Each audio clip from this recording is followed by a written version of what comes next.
non-partisan, and has been established to serve all the people of this constituency, regardless of their political affiliation.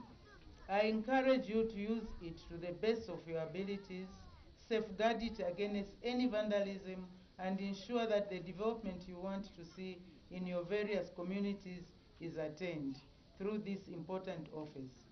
When I look on my right and see this beautiful office, it's yellow, nice windows, not broken, everything looks intact. When you go inside also, we see the furniture that has been provided. Let's maintain it in that way. May I take this opportunity to extend our special thanks to the Development Bank of Germany for this good gesture. It's now my singular honor and privilege to declare Malole Constituency Office officially opened. I thank you. Acting Clerk of the National Assembly, Mr. Roy Ngulube, was elated with the construction of the Malole Constituency Office for it to help bridge the gap between the Member of Parliament and the electorates. The construction of constituency offices is an ongoing exercise. It is a very expensive venture, but we hope that with the support of the local communities and all of us gathered here today, what we are witnessing is simply a seed that will transcend other areas of the country.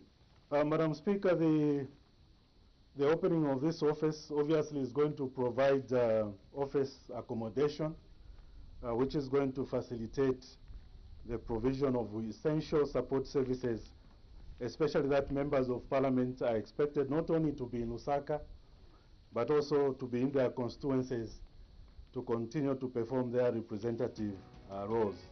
And Provincial Minister for Northern Province, Mr. Leonard Mbao, is equally delighted with the construction of the constituency office. As Northern Province, we would like to thank the National Assembly for embarking on parliamentary reforms which have resulted in the construction of this office. As a province, we are convinced that the commissioning of Malole Constituency Office will result in increased citizen participation in civic affairs of this nation. This is very, very important office. Development Bank of Germany Director Mr. Stefan Lutz highlighted the details of the project. KfW has proudly supported the National Assembly of Zambia since 2012 with 4 million euros, approximately 86 million kwacha, fostering political participation. About half of the funding was invested into 17 constituency offices all over the country. The very last one here in Malole, which costed 1.672 million kwacha. The other half of the funding was used on equipping the parliamentarian television and radio stations, as well as on capacity building for all staff involved and for printing and outreach materials. We are very happy to have supported the vivid democracy in Zambia, also with this important project. And we do encourage all Zambians to make use of these constituency offices, meeting your political representative, but also discuss with the opposition in an open and fair manner. Also, we hope that you all enjoy the parliamentarian radio and TV to be better informed. Malole Member of Parliament Mr. Robert Kalimi paid glowing tribute to the National Assembly of Zambia and the Development Bank of Germany for facilitating the construction of the constituency office. I'm just a very, very privileged Member of Parliament who stand before you to witness this important mammoth task and indeed the love you have expressed for the people of Malole to open this parliamentary office. The official opening of this office indeed will improve the delivery of valuable parliamentary information to the constituent, such as parliamentary debate, government department, annual reports and newsletter on various issues, and indeed to increase participation of constituents in national matters through effective interaction with my office. To allow me to thank you and the office of the clerk for this important infrastructure built for the people of Malole parliamentary constituents. I have no doubt in my mind that the people of Malole will utilize it for its intended purpose. After the speeches, Madam Speaker was taken on a conducted tour of the constituency office.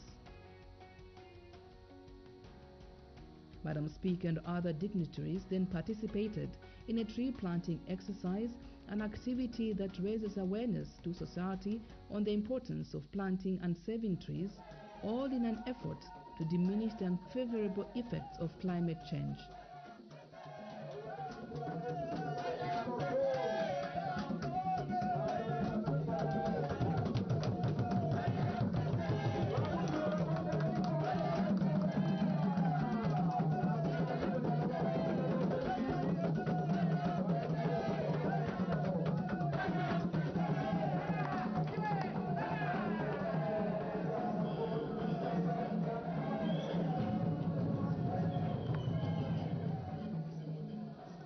Madam Speaker then headed back to Lusaka, content that the people of Malole will now be interacting with a Member of Parliament in a conducive environment.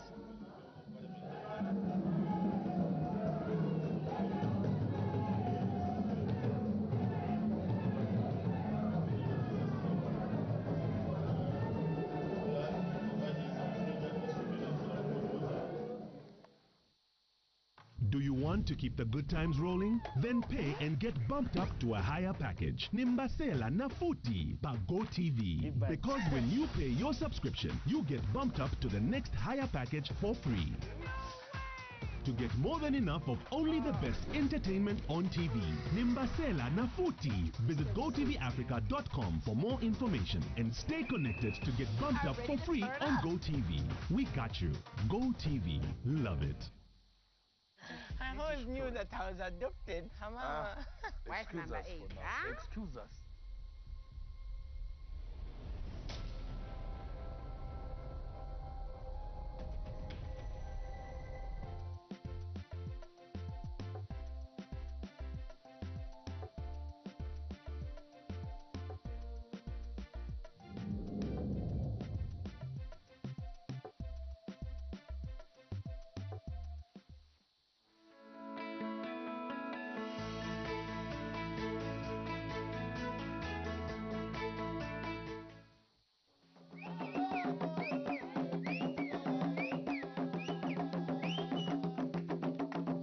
Well, good afternoon, and thank you very much for joining us on Parliament television this afternoon.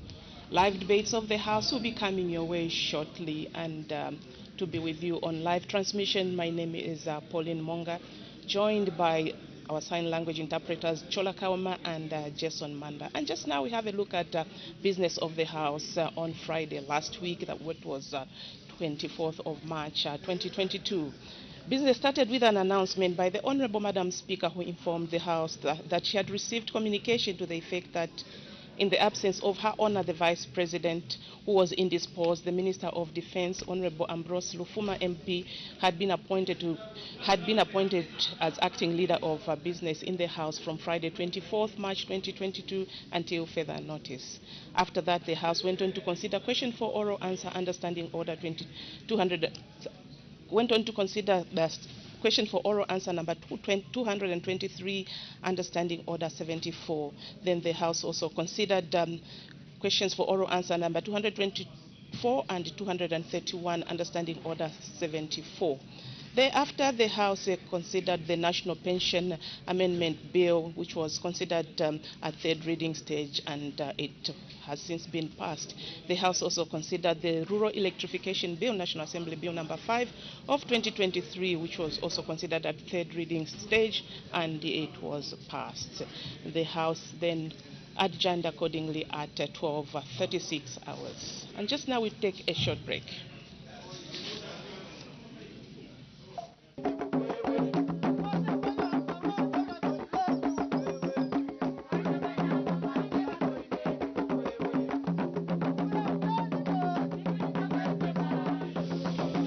Welcome back. Business of the House is expected to start at 14:30 hours, and in total we have 13 questions on the order paper for today. We have one question that will be considered understanding order 76, 9 questions to be considered understanding order 74, and 2 questions to be considered understanding order 75. And then we have 3 government bills to be considered at different stages. And just now, the details of the questions on the order paper.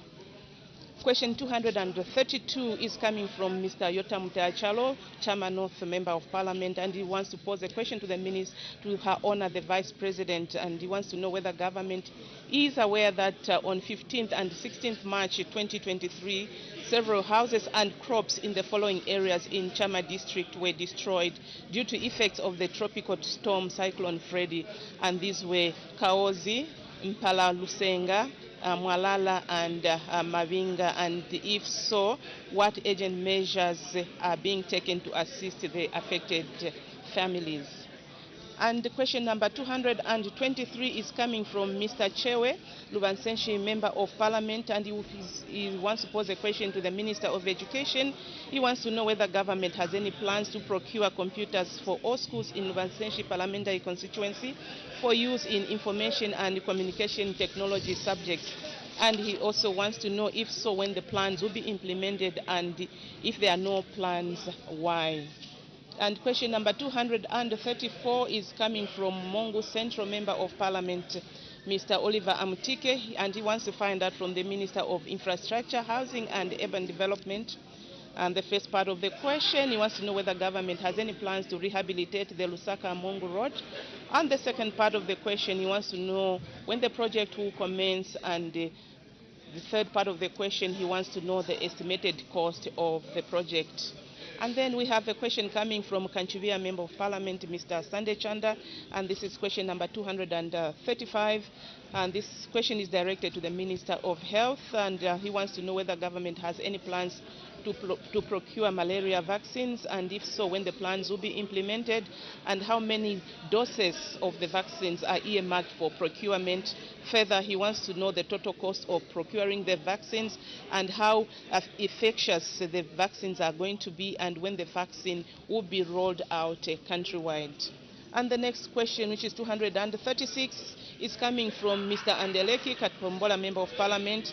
He wants to pose a question to the Minister of Education, and he wants to know whether government is aware that a gully has developed near the Kazungula boarding school in Kazungula district. He further wants to know if so, what measures are being taken to prevent the gully from expanding and weakening the school infrastructure, and he also wants to know the estimated cost of preventing the expansion of the gully.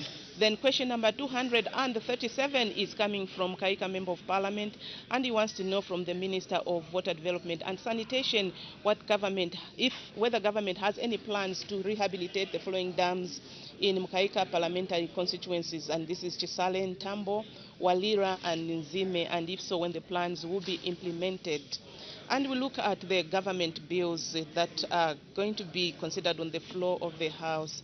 We have one bill that will be presented by the Minister of Justice, and this is the National Prosecution Authority Amendment Bill, National Assembly Bill number 7 of 2023. And we also have two bills that will be presented at committee stage, and this is the Controlled Substances Bill and the Teaching Profession Amendment Bill, National Assembly Bill number 4 of 2023. And just now we cross over to the floor. Madam Speaker.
Almighty God, who in your infinite wisdom and providential goodness has appointed the offices of leaders and parliaments for the welfare of society and the just government of the people, we beseech you to consider with your abundant favor us, your servants, whom you have been pleased to call to the performance of such important responsibilities in this land. Let your blessing descend upon us here in Parliament assembled, and grant that we may, as in your presence, treat and consider all matters that shall come under our deliberation, in so just and faithful a manner as to promote your honor and glory, and to advance the peace, prosperity, and welfare of our country, and of those whose interests you have committed to our charge. Amen.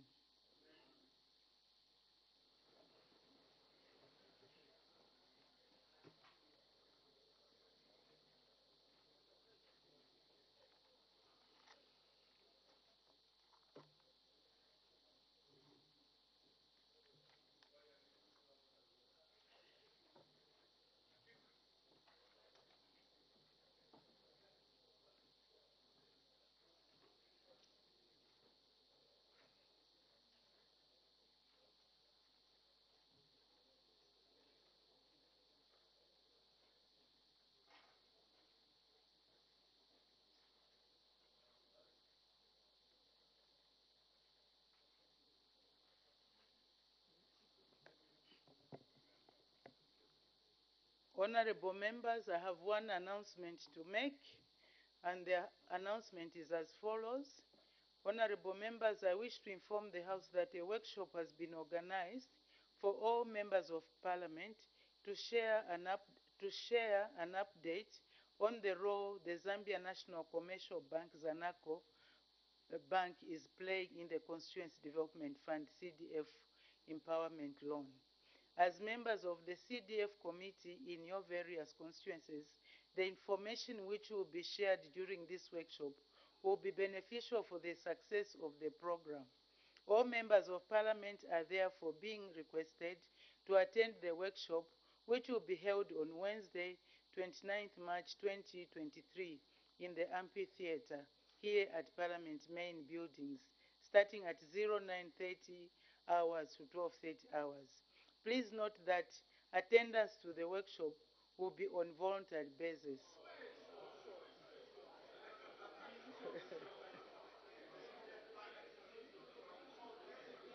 Order, order.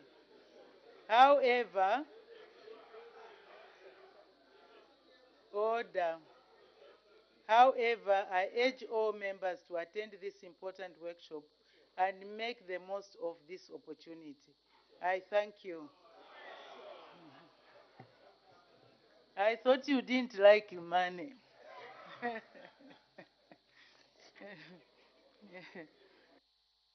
Let's make progress.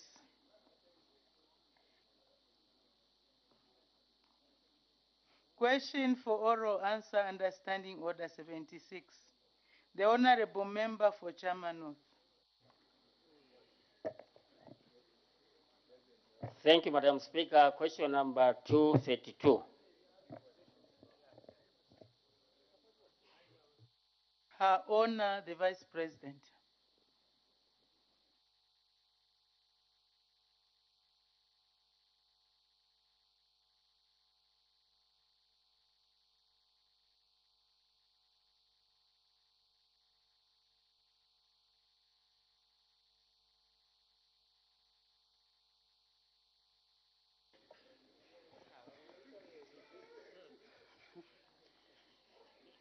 Thank you.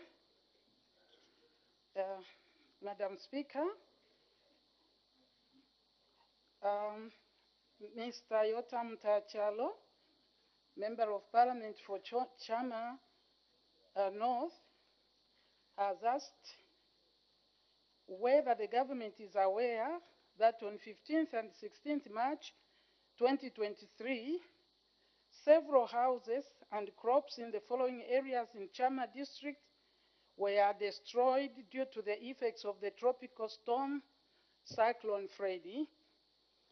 1, in Kaozi, 2, Mpalalusenga, 3, Mwalala, for Mavinga, and if so, what urgent measures are being taken to assist the affected families?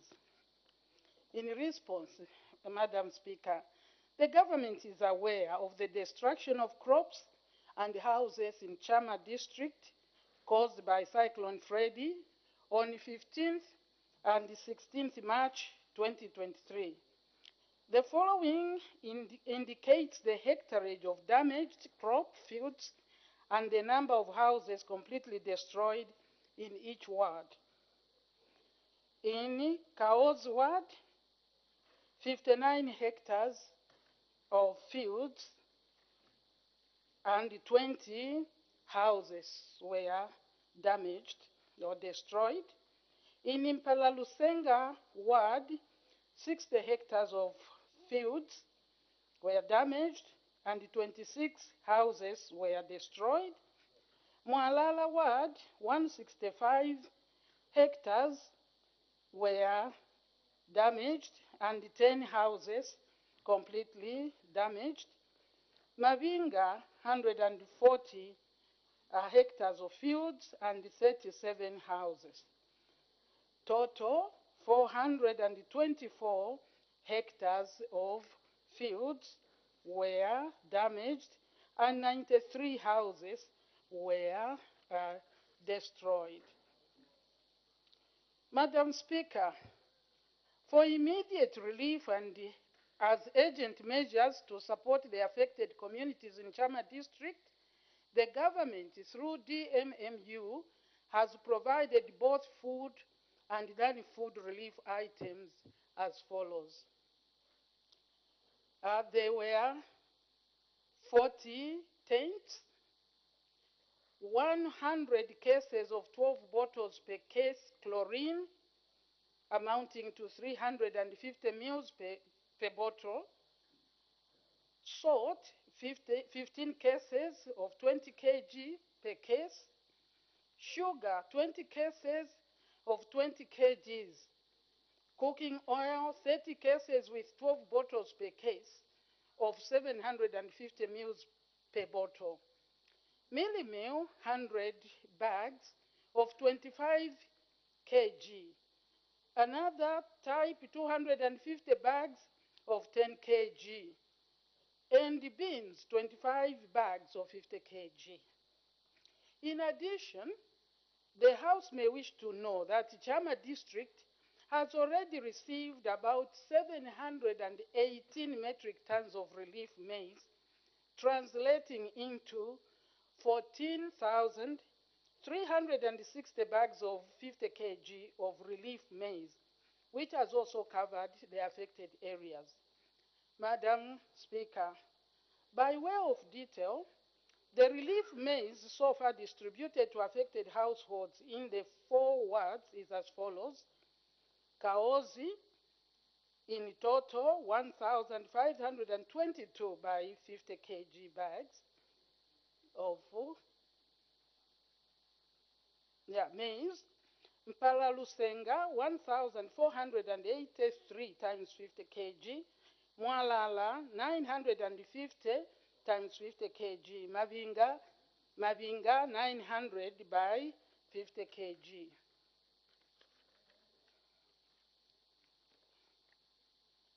Further, the Office of the Vice President, through DMMU, has planned to conduct a comprehensive assessment for both Chama North and Chama South constituencies.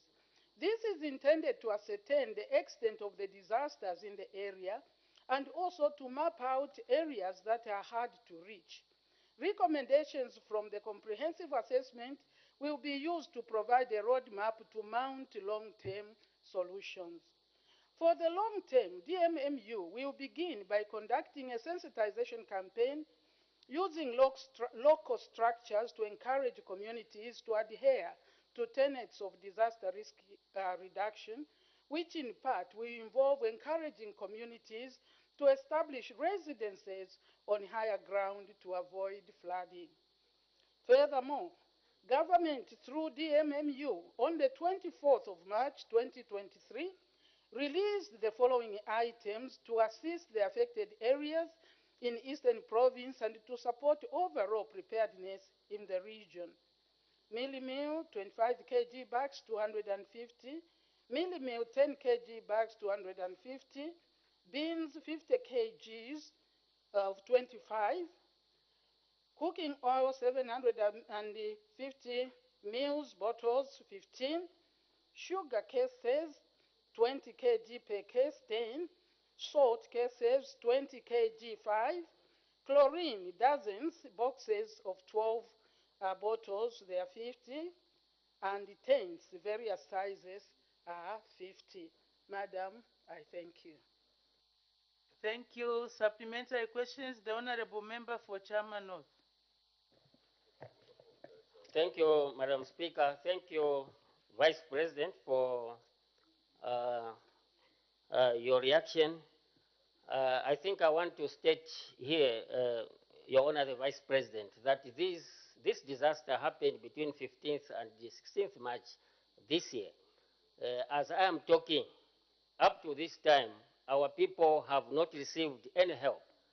When the DMMU was supposed to start helping these affected people, instruction came from DMMU that the local DMMU should not continue until the DMMU from Chipata go and do an effective assessment. So, Your Honor, the Vice President, our people have not received any help, even as I'm speaking here. So, when is government going to ensure that, because this number is too high, Your Honor, the Vice President, when is government going to ensure that these people are helped as quickly as possible? Because we can't wait people from Lusaka when people are sleeping hungry. Thank you, Madam Speaker.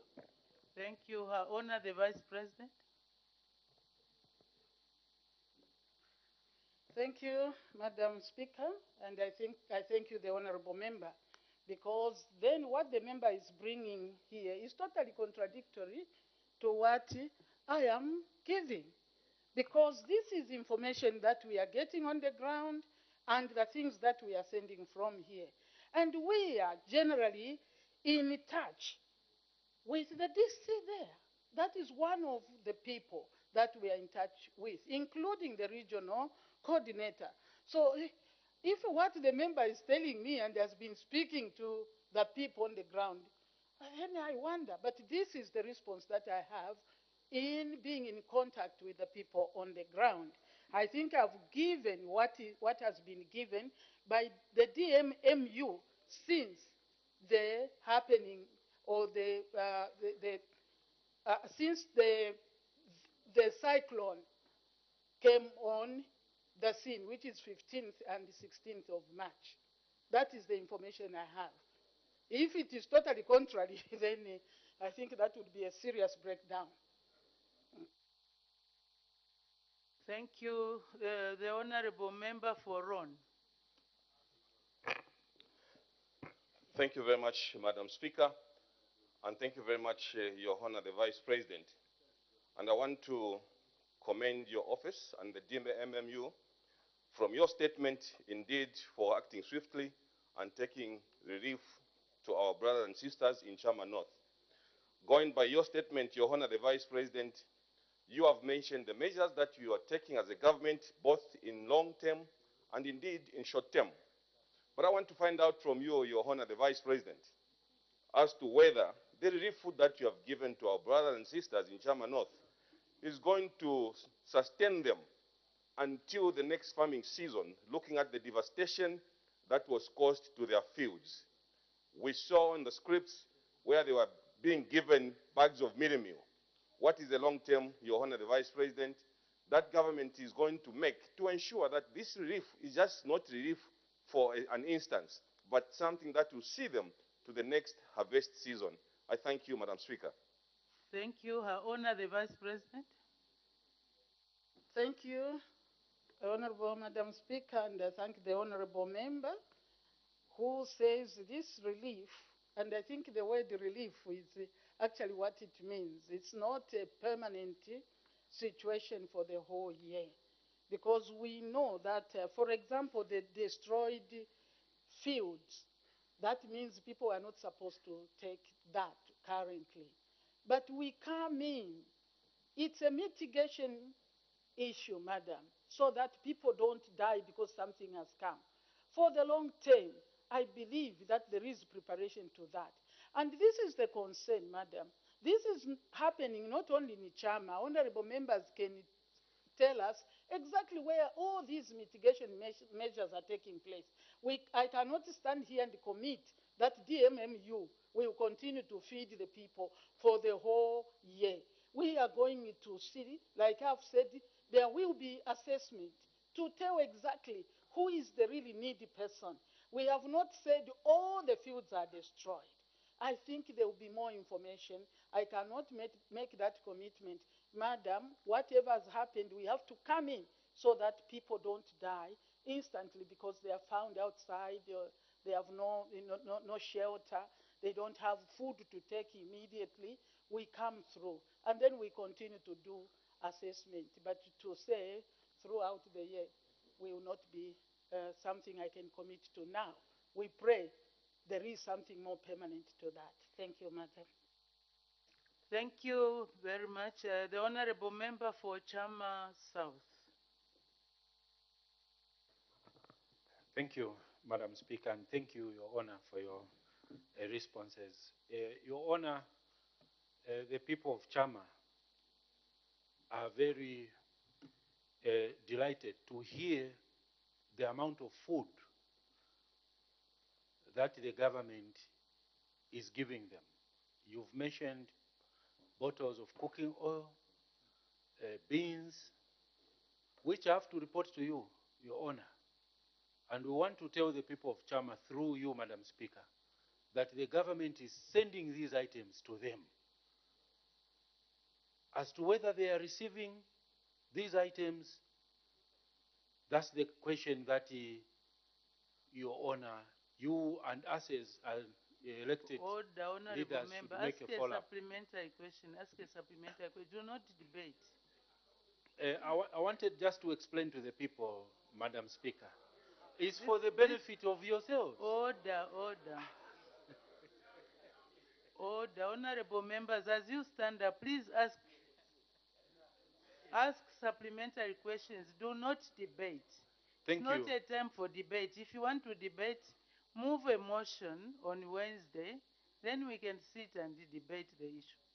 Proceed. Thank you. Your Honor, as I said, we are grateful for what you are doing. Yesterday and the other day, I was talking to the district DMMU chairperson, who is the district commissioner. I know you have sent an officer there. The DC indicated that we will only start helping people when the roads become passable. It was the DC who said that. I questioned him as to whether the problems will wait. Order, honorable now, member. Order. What is it? Order, honorable member for Chama. Please do not start order. Do not start giving evidence. Because what you are saying now, you are alleging that you spoke to this and that. Ask a supplementary question, please.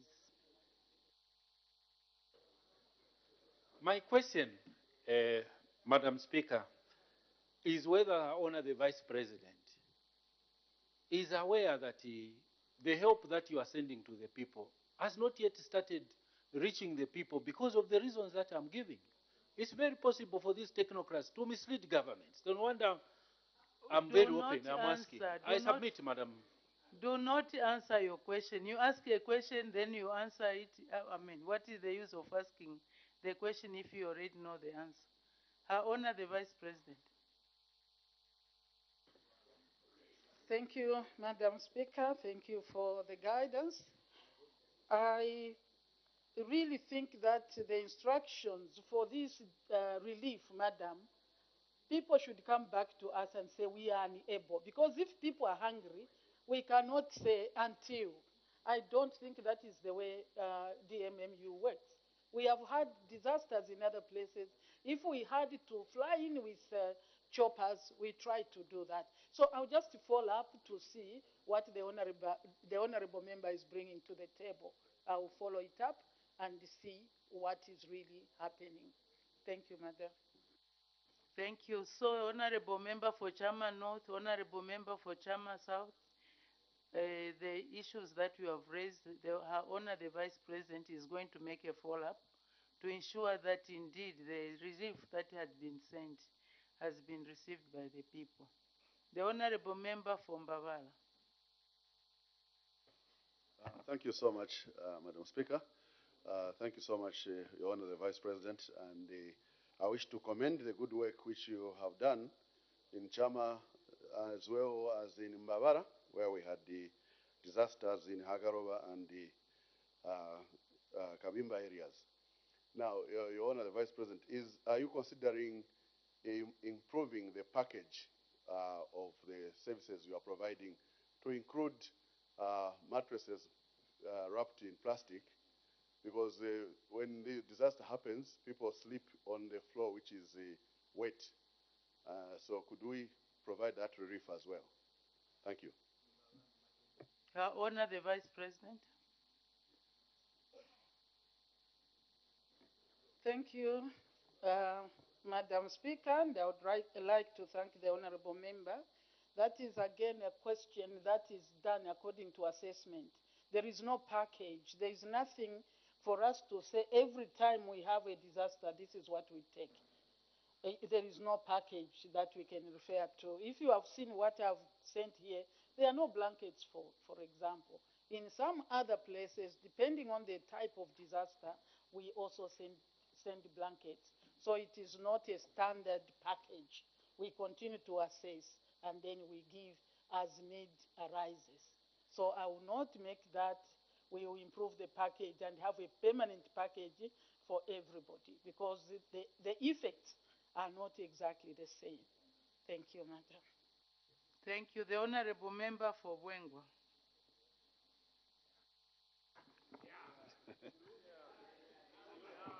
Thank you very much, Madam Speaker. Your Honor, the Vice President. Under CDF, we have a component, okay, on disaster. And when in Wengwa constituents, when we are hit by the same disaster, these floods, we managed also utilize some of the constituents development fund, I think with about 250,000, okay, which translates, I think it's about 200 bags of meal. So what has these two constituencies, because the CDF is there, what have they done under the same disaster component so that maybe those people can even see that our two honorable colleagues really love their people? Thank you so much, Your Honor, the Vice President. Her Honor, the Vice President.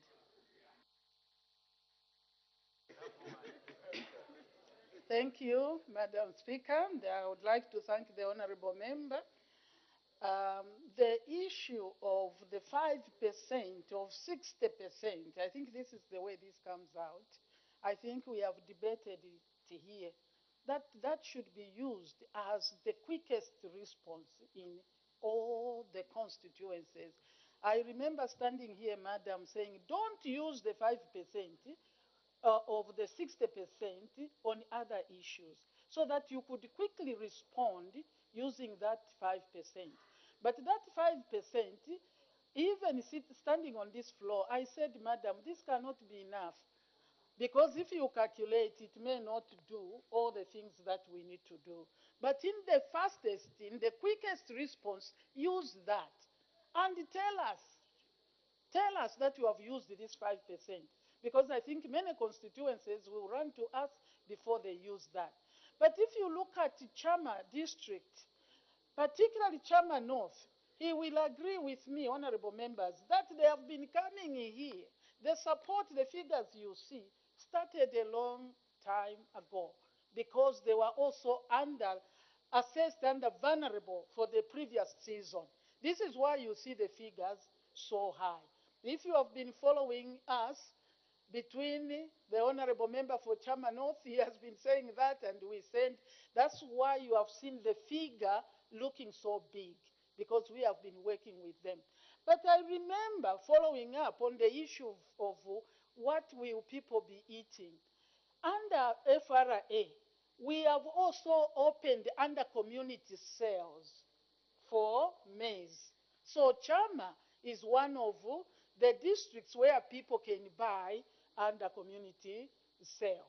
So they have access to maize under FRA, committed through the request of the local leadership, including the members of parliament. Thank you. Thank you very much. Honorable Member for Petauke Central.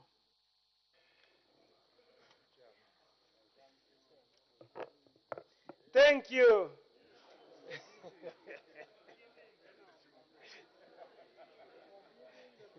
Everyone.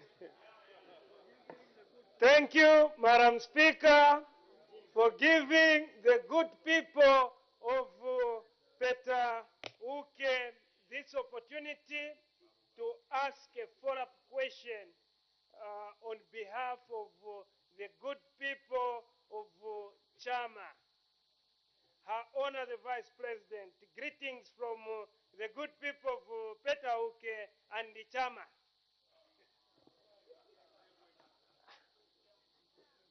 It's my time.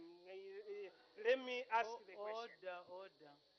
Honorable Member for Petauke, you've already taken 1 minute. That could have been used by another honorable member to ask a question. So please just ask your question. Thank you, Madam Speaker. But the people you are saying it is songwe chichi necho batu makupeta okay.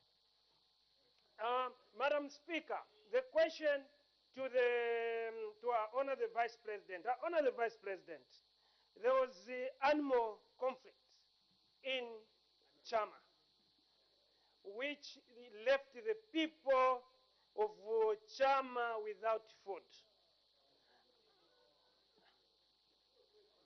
Finish then. Order. Honorable Member because for I'm not protected. Order. Honorable Member for Petauke, order. Please ask a question which is related to the question that is being discussed. Do not bring in other matters which the Honor the Vice President might not have addressed, has her mind to.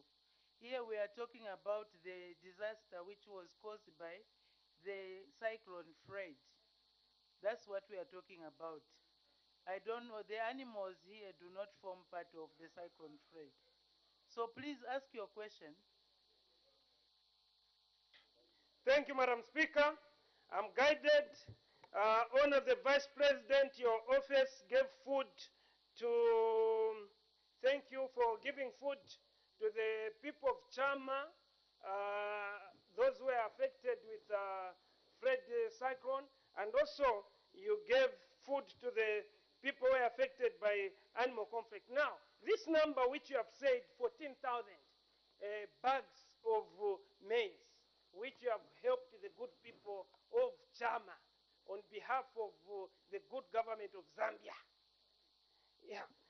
Is it for only those people who are affected with the Fred cyclone, or this number, it includes even the people who were affected by animal conflict?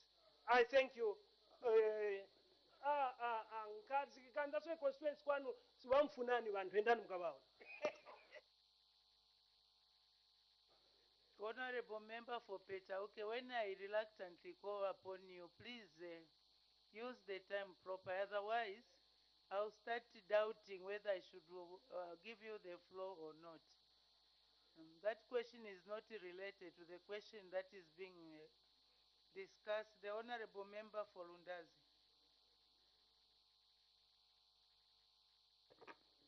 Thank you, Madam Speaker, for giving a chance to the people of Lundazi to ask a follow-up question to Her Honor the Vice President.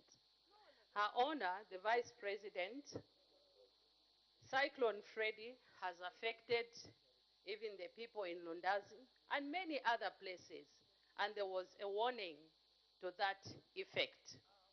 Now, Her Honor the Vice President, when your children are affected, it is just wise if what you have sent has not arrived, you take a chance to follow up or maybe even going there physically so that they can feel the love of a mother.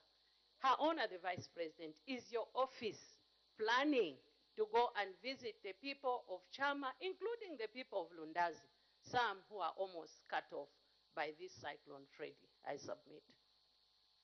Her Honor the Vice President. Thank you, Madam Speaker, and I would like to thank the Honorable Member for Lundazi. Probably like my Honorable son from Petauke says, maybe the language becomes difficult because I thought I had mentioned that we would do a comprehensive assessment. That is one of the responses I've given. I also, in response to when, I think it is when I was told that nothing has arrived, I also committed that I will follow up. So I have given this assurance that I'll follow up because there is a conflict in what I'm giving and what the honorable members are giving me. So when the honorable member says, when your children are crying, you should follow up, exactly we will do that. And if it means me personally traveling, I will do that. But we have to follow up so that we can synchronize the responses from the ground and what I have. Thank you, Madam. Thank you. Maybe by way of suggestion, in view of the fact that people are saying they've not received the food, maybe it would be nice to be taking videos of people receiving food so that they are circulated. Maybe that's the only way. Because I doubt that somebody has been given all this food and then people are saying the food has not reached. So where is the food?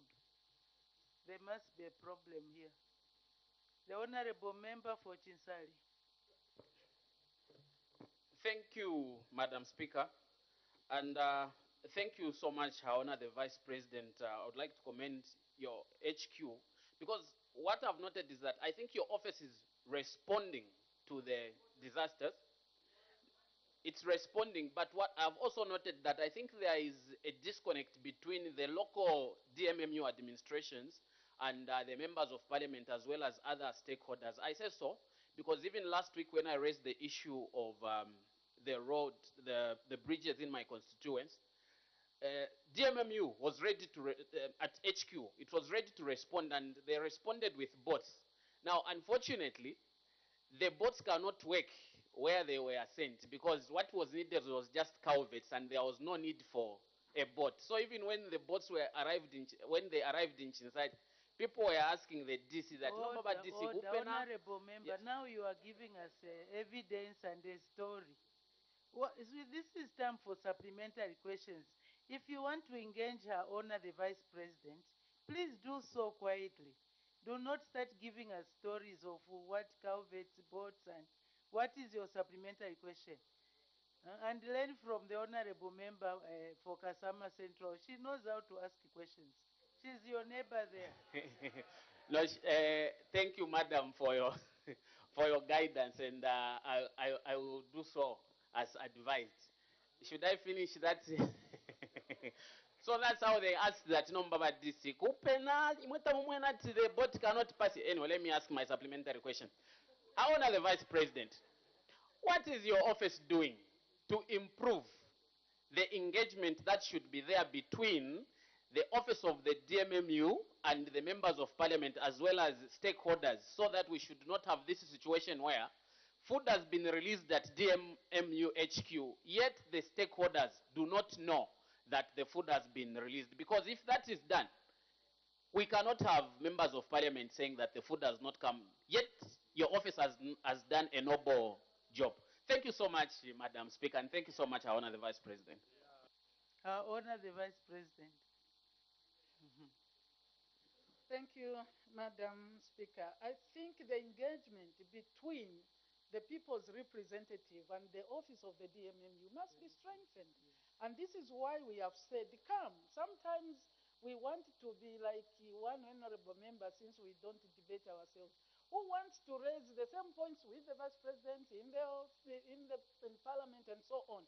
I think what I'm saying is let there be stronger engagement so that we can together follow what is happening. Because sometimes here we answer for the people to hear who is talking, but when the actual help is needed.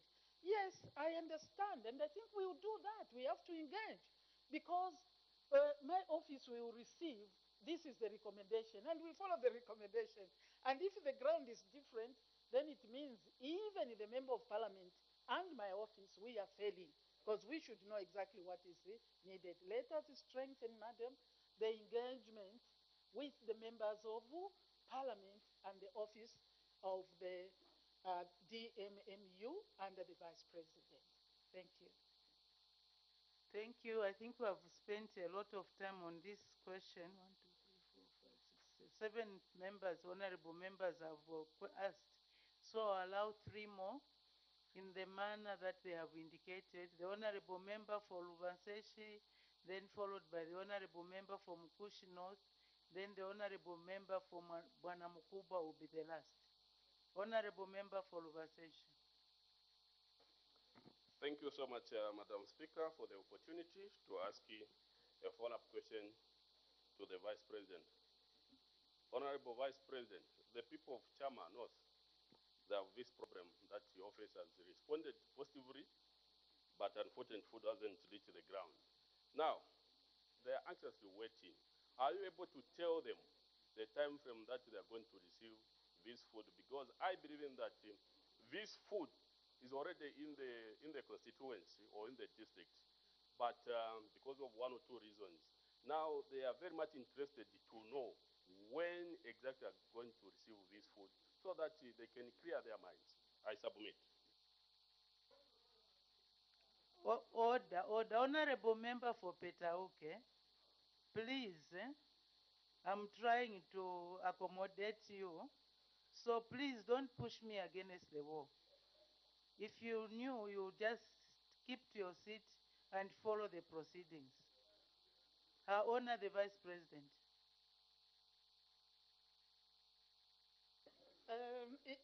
Madam, thank you, and I would like to thank the honorable member for Lubansenshi. I think the answer basically is what I've already said. I actually said we will engage, whether it's today that we engage, because I can't change the response. This is what I have. Then we will engage, and the member of parliament will definitely be told as to what has happened, because of a different response. The member is saying something else, and I've said I will definitely engage the people on the ground. And then that's when we'll decide. Maybe food is at Kalondola. What is this place? Maybe it is stuck in Inyimba, because as far as I'm concerned, we have sent. So I'll follow up. And then that's when we can give timelines. Because to give a timeline, when I heard the response that the food is there, will be very difficult for me to do. Thank you, Madam. Thank you. Before the 2 honorable members come, I'll give an opportunity to honorable member for Chairman North, the one who started the question. Thank you, Madam Speaker. Thank you, the Vice President. I think the people of Chama do appreciate the assistance given to them. However, we shall continue to knock on your door, Your Honor, to ensure that our people's interest is safeguarded. Now, looking at the magnitude of the disaster, Your Honor, 424 hectares destroyed, 93 houses destroyed. Are you intending maybe to work together with the Ministry of Community Development so that maybe those affected, the people will be put on social cash transfer instead of us always knocking on your doors? Thank you. Honor the Vice President. Thank you, Madam Speaker. I thank the honorable member for Chama North. This is why I've said, Madam, I cannot give a response. To start with, we should all work together to see how we come out of this perpetual response. Honorable member may know, if there is a constituency that has been supported, it is Chama North because of the challenges that they pass through. But for me to say immediately they'll be put at that, we will look at it. Like one of the issues I mentioned here is that we should work together to see how people can survive, probably in constructing away from flooding areas. But we will work out that together. I cannot say there is money for putting them on social cash transfer. You approved the budget.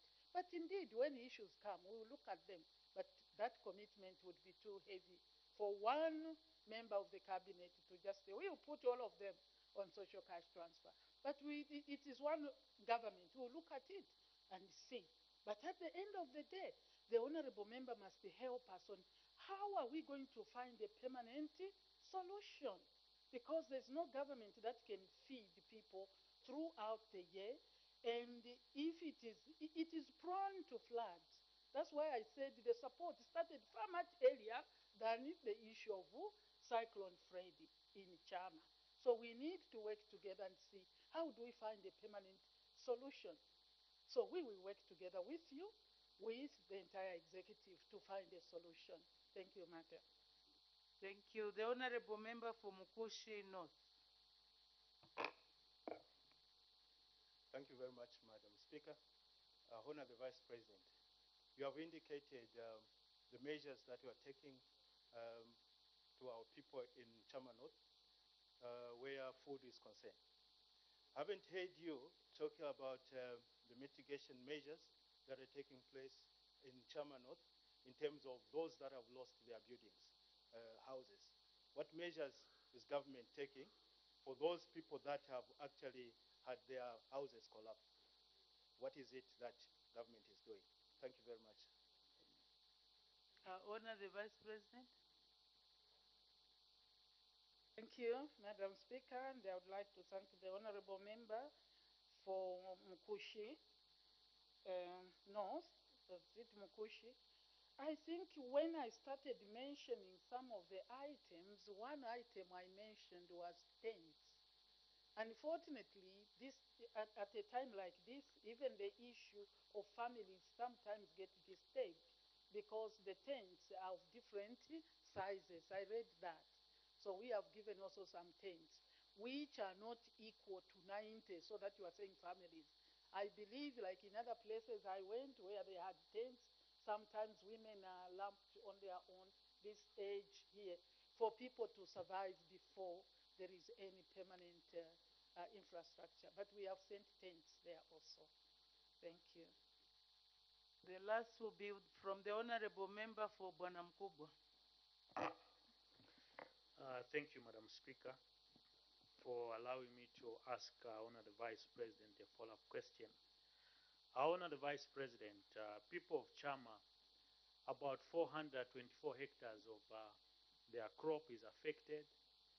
I wanted to find out, because usually these crops, if it's under FISIP, there's insurance, and also under, I think, DMMU, there should be some kind of insurance under floods. I think last year we paid about $5 million, if I'm not mistaken. Has the government gone on the ground to do an assessment if the people can be compensated through these two avenues, having their crops insured? I thank you, Madam Speaker. Honor the Vice President. Thank you very much. I think in my response, Madam Speaker, I mentioned of going to do now a comprehensive assessment, because right now there is rapid assessment, which is, just in a hurry to see that some people survive. But that is going to be done, including under the vulnerable, assessment. But the insurance under FISIP, I'm sure those members ought to know, but we will help them as we go to do that. Last year, even what the benefit was to the people, which we have sent through social cash transfer, was not floods, it was drought, which we got under Africa Risk, was for droughts. But we are praying that the Africa Risk capacity we have discussed could also include floods, because they have become also something, but not yet there. So what was there was drought, and the people who are affected have been dealt with. Thank you, Madam. Thank you. Question for oral answer under Standing Order 74, the Honorable Member for Luvansenshi. Thank you, Madam Speaker. 233. The Honorable Minister for Education. Thank you. Thank you. Thank you, Madam Speaker. the, the Member of Parliament for Ruba and Senshi, Mr. Chewe, asked the Minister of Education, A, whether the government has any plans to procure computers for all schools in the Rubansenshi parliamentary constituency for use in information and communication technology subjects.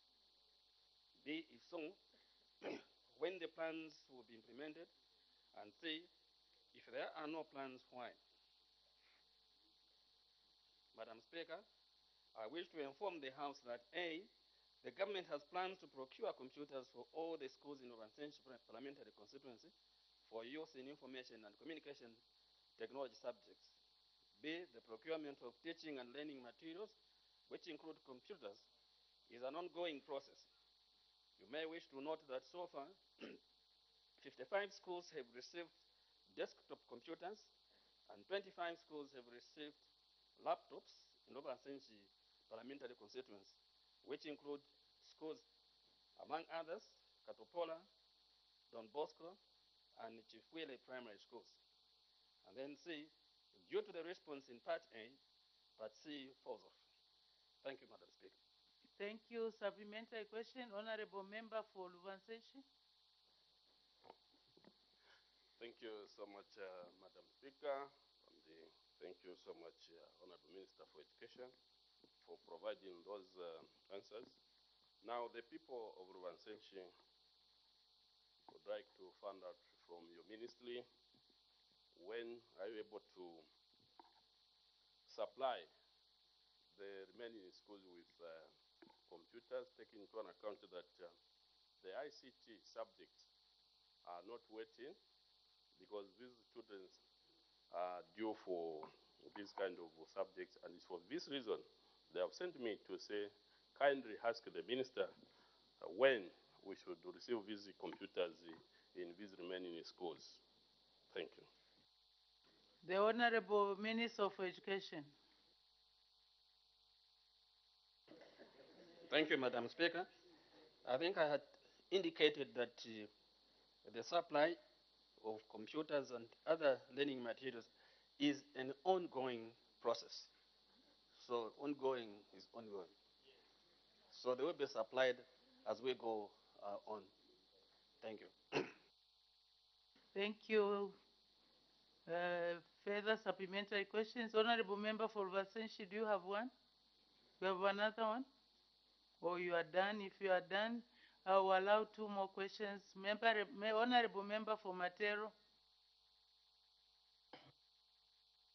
Thank you, Madam Speaker. It's good to be back in the House after 3 weeks at the Pan-African Parliament. Greetings from there. Honorable Minister of Education, that question from Rubansenshi speaks for all of us. And it's good to hear that it's an ongoing process at the ministry to supply the desktops. My question is your ministry considering upgrading, because desktops have been known to bring eye problems? Are tablets and smartphones are part of the new technology gadgets you're considering, and that they are more user-friendly for pupils? They can access internet and research and not just stick themselves to a computer room and the desktop. So smartphones and tablets, is it gadgets you're looking at to upgrade? Thank you, Honorable Minister. Thank you. The Honorable Minister for Education. Yes, Madam Speaker. Thank you. The Honorable Member for Kamfinsa. Honorable Member for Kamfinsa. Thank you, Madam Speaker. Honorable Minister of Education, you have informed the nation and the August House that your ministry has got plans to continue with this exercise. And in your response to the follow-up question, you indicated that this is an ongoing exercise. Madam Speaker, one of the challenges that most public institutions face is the issue of security And we've had so many cases on so many instances where computers have been stolen by thieves after government has provided these very useful tools. I want to find out from the minister, are measures in place to ensure that these computers that you are going to install at very huge cost are not stolen, as we've had so many cases of thefts of computers in schools? I thank you, Madam Speaker. Thank you. The Honorable Minister of Education. Yeah, indeed, Madam Speaker, there are instances where computers and the generally materials for schooling have been stolen. What we have emphasized is that those who mind those schools should be able to provide security in terms of burglars. But currently, as we build some of the schools, especially the ones that we are building now, the roof is also burglar-proofed, and that may be the way to go. Otherwise, communities must also be sensitized that when you have stolen those computers, you've just stolen your own kids, because they are affected, and people who do that are actually in those communities. So when you deprive your children of such facilities, you have deprived even yourself. In case in that same classroom where you have stolen, there's a surgeon to be. So you have killed a surgeon. So if you are taken to the hospital and there's no surgeon, it's yourself who has killed yourself. Thank you. Thank you. The Honorable Member for Kankoyo. Yes, I thank you very much, Madam Speaker. Madam Speaker, I've seen members of Parliament like Honorable Anthony Mumba seated there, who have taken advantage of the increased CDF to procure computers within their constituencies. Now I want to find out from the Minister of Education, is he considering giving us a standard type model of the computers to be bought in school so that we have the same type of computers wherever we are done? This one has got a computer made by Forever. I thank you, Madam Speaker. The Honorable Minister of Education. Thank you, Madam Speaker. I think that is a good question. We will stand to be advised by the technocrats. Thank you, Madam Speaker. Thank you very much. I had closed the list. Now I can see late indications. We need to make progress. The Honorable Member for Luvanseshe. Thank you once more, Madam Speaker, to ask a follow-up question to the Minister. Honorable Minister, is there any deliberate intervention that you have put in place as a ministry to ensure that visa teachers who may not up to that standard to teach visa subjects, which demands ICT subject to be taken care of, what interventions are you putting in place to ensure that these teachers who may not reach at that level of teaching these subjects, so that at the end of the day, they can able to offer such tasks? The Honorable Minister of Education. I hope I got your question. You are talking about those teachers who teach ICTs. Yeah, they are upgraded. It's just like any other profession. And as we know, technology is fast growing. So there are certain things that they have to upgrade themselves in terms of technology.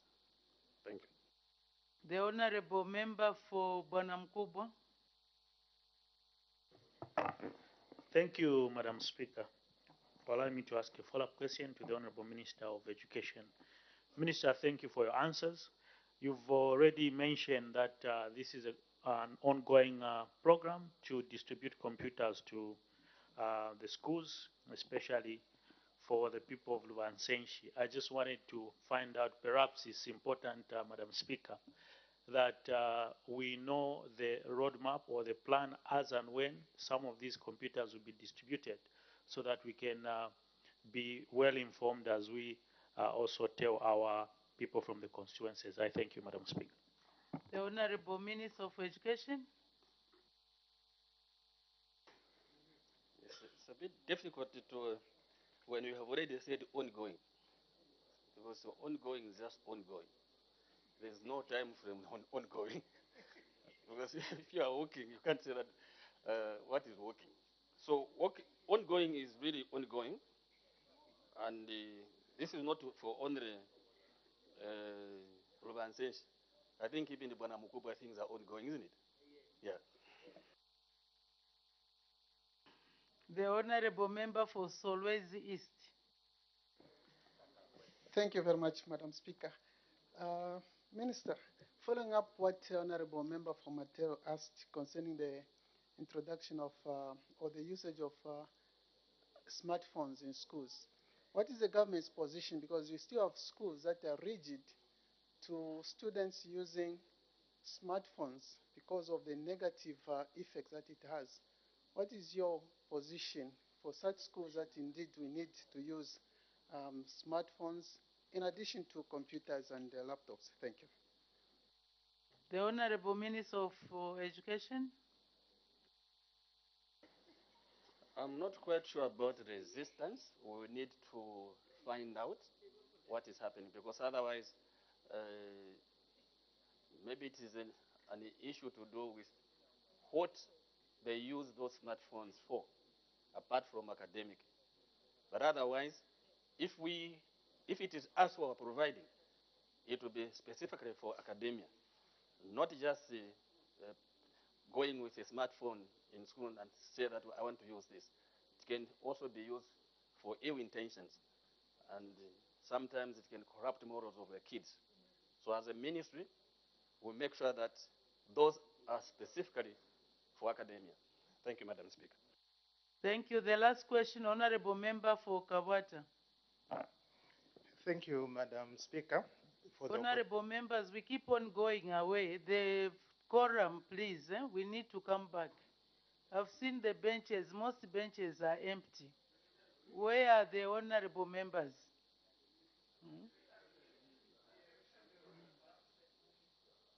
The honorable member for Kabata. Thank you, Madam Speaker, for the opportunity. Honorable Minister, I just wanted to find out, because if you check most of these classrooms, these computer labs that we have, they have actually either converted those classrooms into computer labs. Would you be in a position to indicate to this House whether there are any plans of building other computer labs, or maybe you can encourage your members in this House to use CDF and put up computer labs? Thank you. The Honorable Minister of Education. Indeed, Madam Speaker, I will encourage our members to use part of CDF to construct the computer laboratories. Thank you. As you build the computer laboratories, please don't forget your constituency offices. I would encourage honorable members to use CDF for, for constituency offices. Let's make progress. Next question, the honorable member for Mongo Central.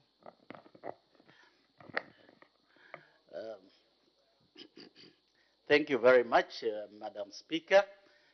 Question number 234. Thank you. The Honorable Acting Minister of Infrastructure, Housing and Urban Development.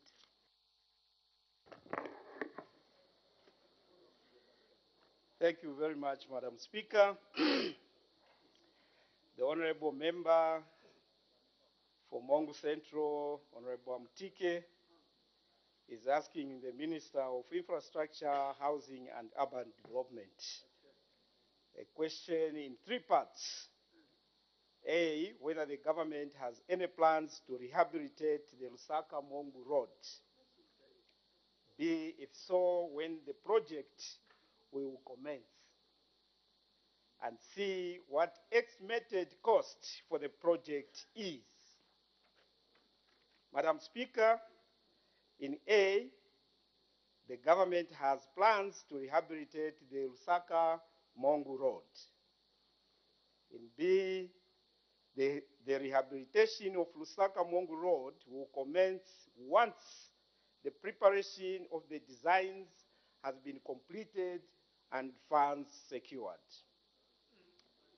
C, estimated cost of rehabilitation works will be known once the design have been completed. I thank you, Madam Speaker. Thank you. Supplementary questions. The Honorable Member for Mongo Central. Thank you very much, Madam Speaker. May I wish to remind the Minister that this Mongo-Lusaka Road, has been neglected for the past many years by Order, the honorable members. Order, order, order. Thank you very much, Madam Speaker. Proceed. I wish to remind the Minister that this Mongo-Lusaka Road has been neglected by the previous regime of PF for many years. The section of the road between the TBZ and the Lukulu Order, turnoff. order. Honorable member, ask your supplementary question. The section of the road between TBZ and Lukulu turnoff is completely washed away. There's completely no road. Honorable Minister, are you able to give a time frame as to when this road will be done? I thank you, Madam Speaker. The Honorable Acting Minister of Infrastructure, Housing and Urban Development. Thank you very much, Madam Speaker. Thank you very much, Honorable Member. Madam Speaker, I do understand the concern of the member, especially I also come from that province, and I know the road he's talking about and how long it has been taken not to be attended to. Now, the new Dawn administration is committed to service delivery for our people. And as new Dawn administration, Madam Speaker, we have decided to allocate some money to a consultant already who is doing the works, and the works will take 9 months. And immediately after 9 months, we'll resume into 18 months of doing the actual works, and a 12 months of defects liabilities of the road. That's the way we are going to proceed with this road. We do understand what was happening in the past over this road. I thank you, Madam Speaker. Thank you.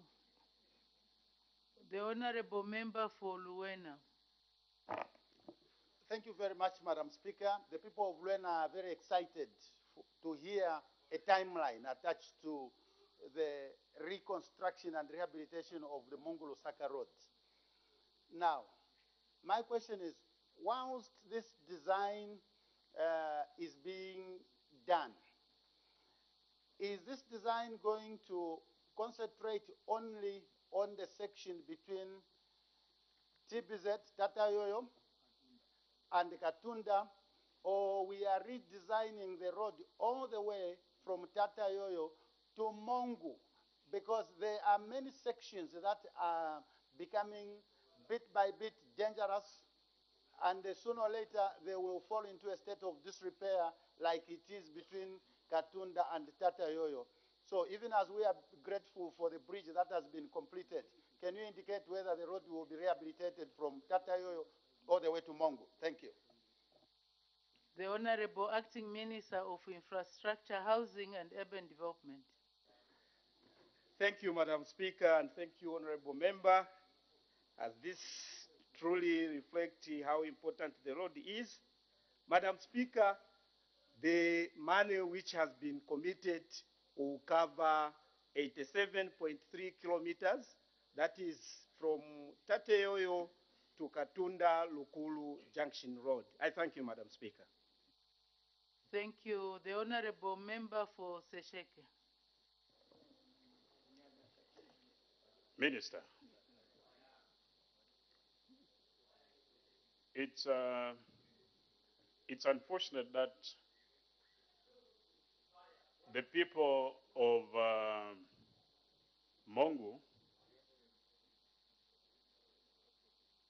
just like many other parts of Western Province, just like Sesheke, Kazungula Road, the status and the situation on these very important roads that are connecting Western Province, formerly known as Barotse land, to the rest of the country are completely cut off.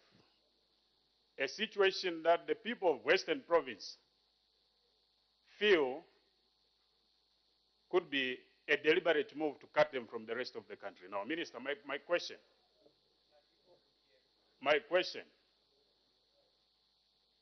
Minister, do you realize that if only the maintenance policy of the Ministry of Infrastructure and Housing was adhered to, the status of all these roads, as well as the roads that are being rehabilitated now, wouldn't be where it is?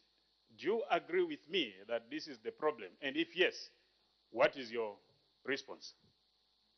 The Honorable Acting Minister of Infrastructure, Housing and Urban Development. Thank you, Madam Speaker. Thank you, Honorable Member.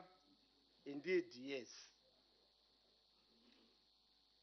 And what is this government going to do? We are committed, like I stated in my preamble, Madam Speaker, that this administration is committed to service delivery. And we are trying to do all the best that we can to make sure that we start building on the resources to attend to several needs our country or our people requires. So the roads that the Honorable has mentioned, indeed, they require urgent attention. And this government is making up sure that all these roads are given the attention that it requires. I thank you, Madam Speaker. Thank you. The Honorable Member for Mitete. Thank you, Madam Speaker. Minister, it is true that this is an economical road. You are seeing trucks and trucks laden with copper on this road. For the Tateyoyo to Katunda Junction section, any immediate measure,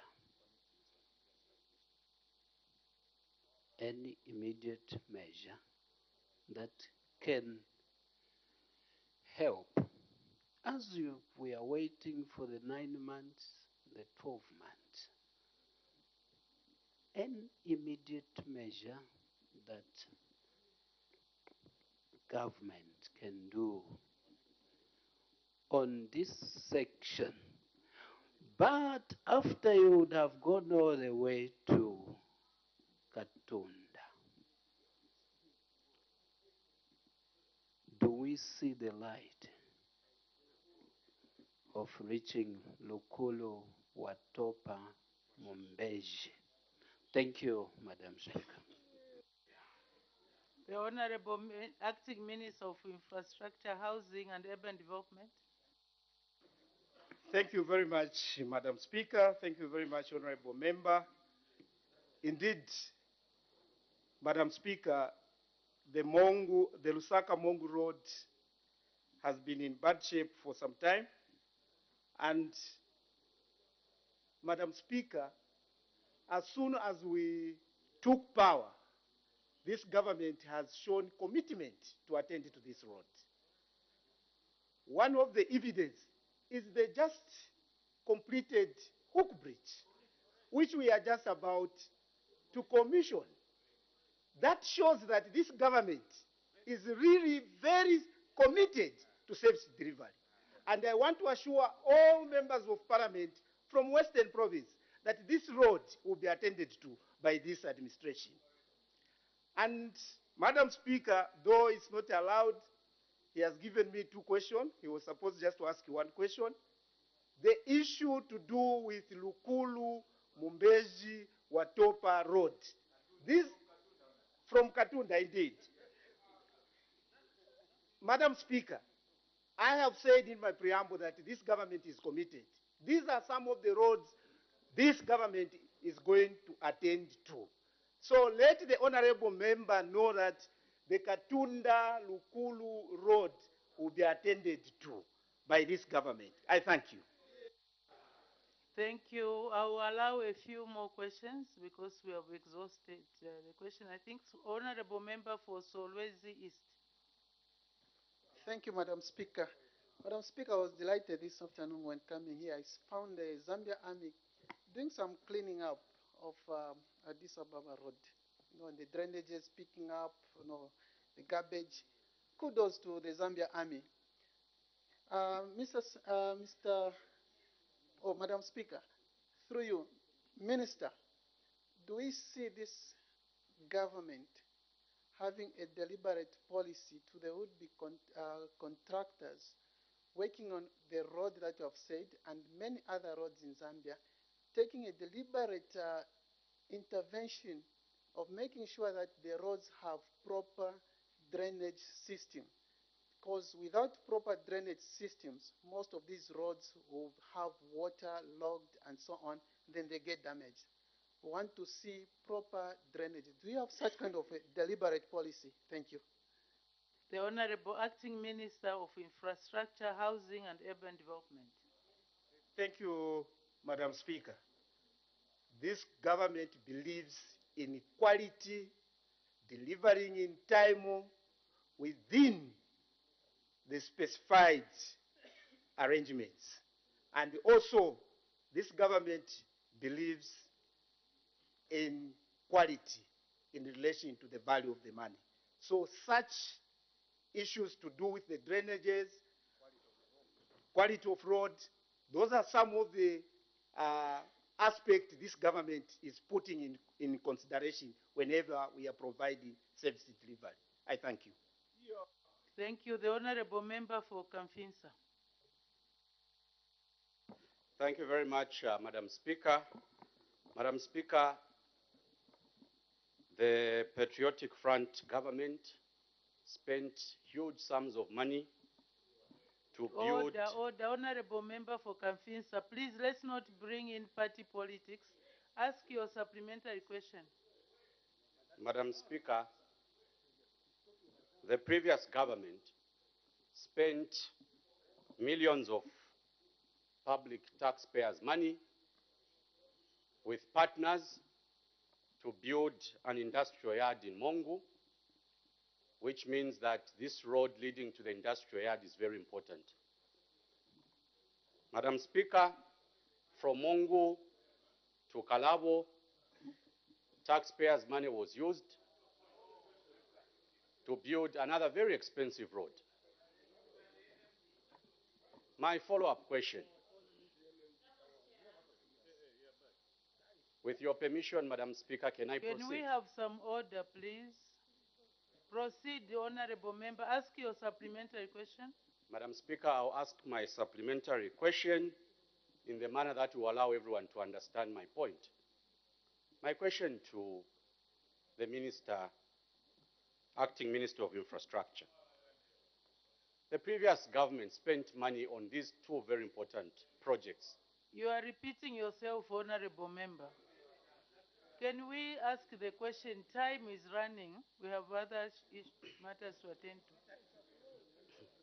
Am I protected, Madam Speaker, to ask my follow-up question? Order, honorable members. Honorable Member for Kamfinsa, ask your follow-up, your supplementary question. Do not repeat yourself, please. We've already had the preliminaries. Thank you, Madam Speaker, for your guidance. My follow-up question to the Acting Minister of Infrastructure. How much money have you allocated to undertake these works, both for the designs, for the feasibility study, and for the actual road works? I thank you, Madam Speaker. Thank you. The Honorable Acting Minister of Infrastructure, Housing and Urban Development. Thank you very much, Madam Speaker.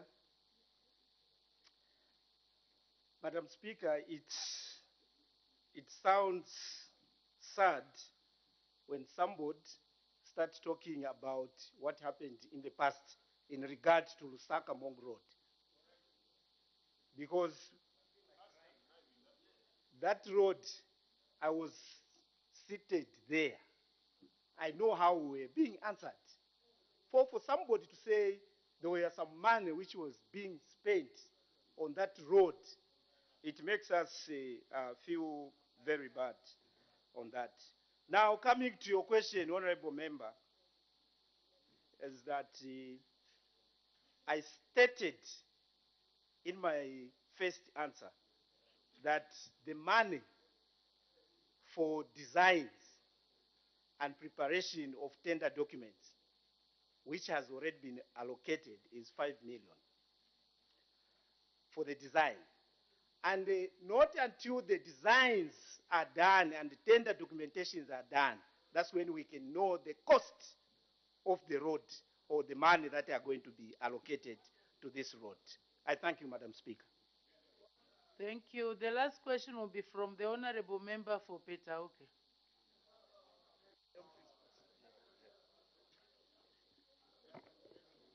Thank you, Madam Speaker. First, I want to thank the Minister and the new Dawn government by increasing CDF to 28 million point something. Now the Minister, the question is, as we are waiting for government to have money, and those roads, they are under your ministry, any person to touch them need to seek your guidance from your ministry. Is it allowed for, if it's passing into 8 constituencies, can 8 constituencies put money together from CDF, since CDF money has been increased, is it allowed to put together and do the roads as we are waiting for government to work on the road? Thank you. The Honorable Minister of Acting Minister of all the honorable members.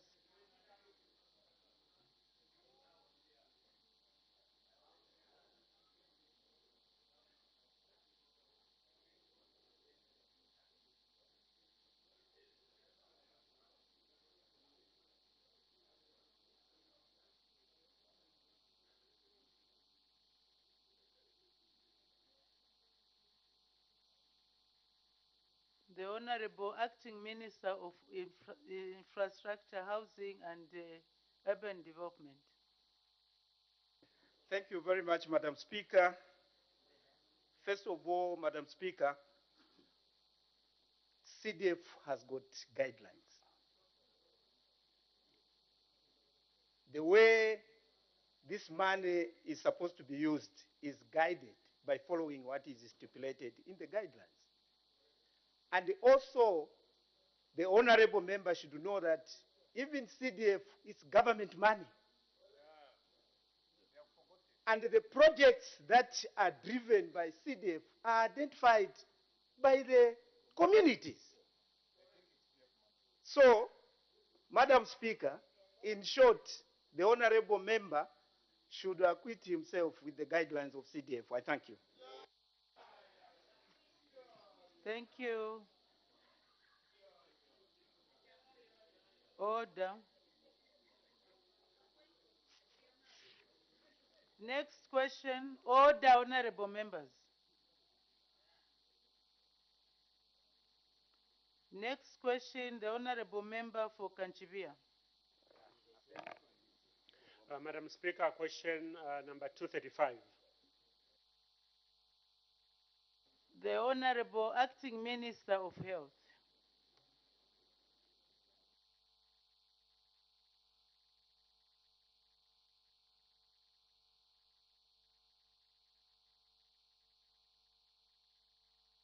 Thank you, Madam Speaker. Madam Speaker, the Honorable Member of Parliament for Kanchivia has asked the Minister of Health, A, whether government has any plans to procure malaria vaccines. B, if so, when the plans will be implemented? C, how many doses of the vaccine are earmarked for procurement? D, what the total cost of procuring the vaccines is? E, how effective is the vaccine? And F, when the vaccine will be rolled out countrywide. Madam Speaker, government has plans to procure malaria vaccines, and the House may wish to know that procurement and introduction of malaria vaccines will depend on the recommendations to be made by the Zambia Immunization Technical Advisory Group, ZICTAG, which is currently reviewing the scientific and programmatic evidence as to provide a recommendation on whether the country should adopt the malaria vaccine. Malaria is one of the leading causes of illness, health facilities attendances, and deaths in Zambia, and is one of the public health priorities for the country. Government, through the Ministry of Health, initiated the process of exploring the possibility of introducing a malaria vaccine to add to the current malaria control strategy in Zambia. This process is anticipated to be completed by June 2024. B, Madam Speaker, the implementation of the plans to procure and introduce the malaria vaccine will depend on recommendations to be made by ZITAG following a full review process that takes into consideration efficacy, possible impact, global supply availability, and the cost effectiveness of the intervention. Government intends to make an application for a possible introduction of malaria vaccine in 2024. Madam Speaker, C, the House may wish to know that the World Health Organization, working with partners and member states, developed a matrix framework to guide the allocation of these initial limited doses of vaccine, incorporating market dynamics, scientific evidence of implementation, social values, fairness, and equity. All eligible countries will introduce the vaccine in a phased manner, except the initial 3 pilot countries, which is Malawi, Ghana, and Kenya, after a successful application. Using this prioritization matrix, the program in Zambia will target an initial vaccine supply of 88,215 surviving infants in 2024, distributed across 17 districts in 6 provinces. Each child is expected to receive 4 doses according to the recommendation guidelines. However, all this depends on the outcome of the ongoing review process by ZITAG and a decision on whether to submit an application is granted by Cabinet. D, Madam Speaker, the cost for the malaria vaccine is estimated to be $9.89 per dose for the initial supply during the 2025. Zambia will be eligible for support through JAVI, the Vaccine Alliance, to access exceptional and time-limited co-financing supply support for the malaria vaccine introduction.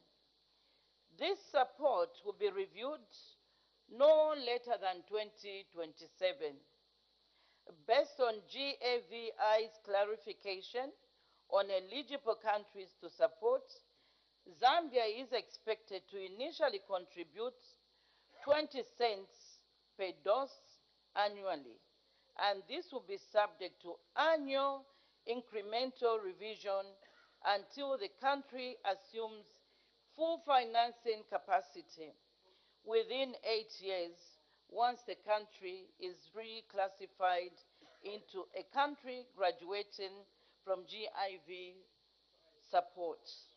Madam Speaker, the House may also wish to note that, based on the co-financing agreement during the initial phase of vaccine rollout, a total cost of vaccine in $70,502. This does not include shipping costs and costs for activities to prepare for the rollout. In the subsequent years, the amount will vary depending on the outcome of doses required based on the rate of inclusion of new districts in the phased introduction. Madam Speaker, according to the World Health Organization, vaccine efficacy in the first 6 months following the completion of the initial 3 doses was estimated to be 68%. The efficacy decreased over time, and 6 months after the 4th dose, vaccine efficacy was 43%. The evidence, therefore, shows that although a 4th dose extended the period of protection, it did not restore efficacy to the level seen after the initial vaccine series. The House may wish to note that the data on the effectiveness of malaria vaccine generated from pilot phases in parts of Ghana, Kenya, and Malawi showed that hospitalization with severe malaria among children administered with 3 doses of vaccine was reduced by 29%. However, it must be noted that these observed levels were only observed when malaria vaccinations were done complementary to other malaria control strategies such as indoor residue spraying and the use of insecticide-treated bed nets. The vaccine has been shown to be safe and well tolerated. No major safety concerns were noted during the pilot phase of vaccine introduction in Ghana, Malawi, and Kenya, where there is a small risk of seizure within 7 days, initially mainly 2 to 3 days of vaccination. Madam Speaker, the 5th answer. Subject to final decision, the alternative plan for the country is an initial rollout to 17 districts that have the highest need in 2024, and the targeted districts increasing annually in a phased approach until 84 districts that currently meet the criteria for malaria vaccine introduction are reached. The introduction is expected to be completed by 2030, subject to availability of newer and effective vacancies. G, Madam Speaker, the vaccine rollout countrywide would depend on the recommendation by ZITAG. The alternative plan for the country is an initial rollout to 17 districts that have the highest need in 2024 and the targeted districts increasing annually in a phased approach until 84 districts that currently need the criteria of malaria vaccine introduction are reached. Madam Speaker, the House may wish to note that currently there's only one type of malaria vaccine recommended by the World Health Organization. The supplies of the vaccine is very limited and is expected to remain so in the short and medium terms. As such, any supply to countries is controlled by an allocation framework, meaning that countries can only procure within the allocated quantities. Further, Madam Speaker, I also wish to inform this House that malaria vaccine is available as an additional tool for countries to evaluate the possible adoption as part of a comprehensive malaria control strategy. However, this has to be guided by specific country needs, following comprehensive evaluation processes. I will provide further updates once the ongoing review processes have been concluded. Madam Speaker, I thank you.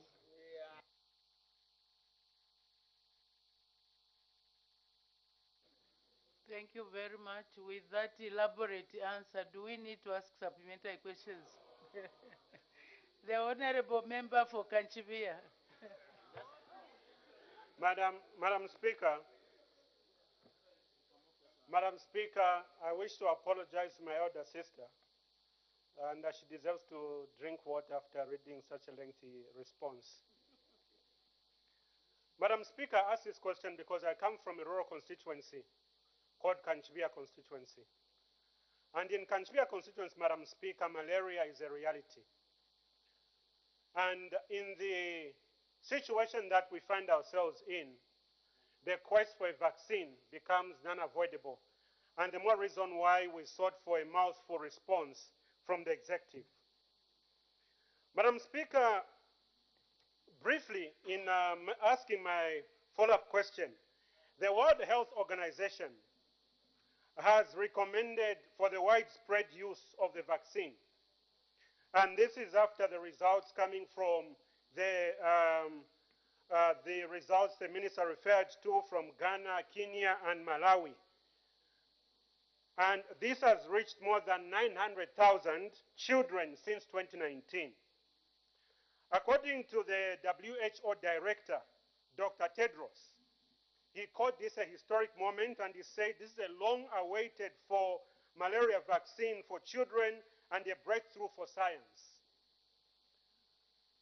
Madam Speaker, I would want to find out if ZITAG, Z-I-T-A-G, has any time frame attached to whatever studies they're doing so that they do not prolong this process, because every minute for a child in Kanchivia matters.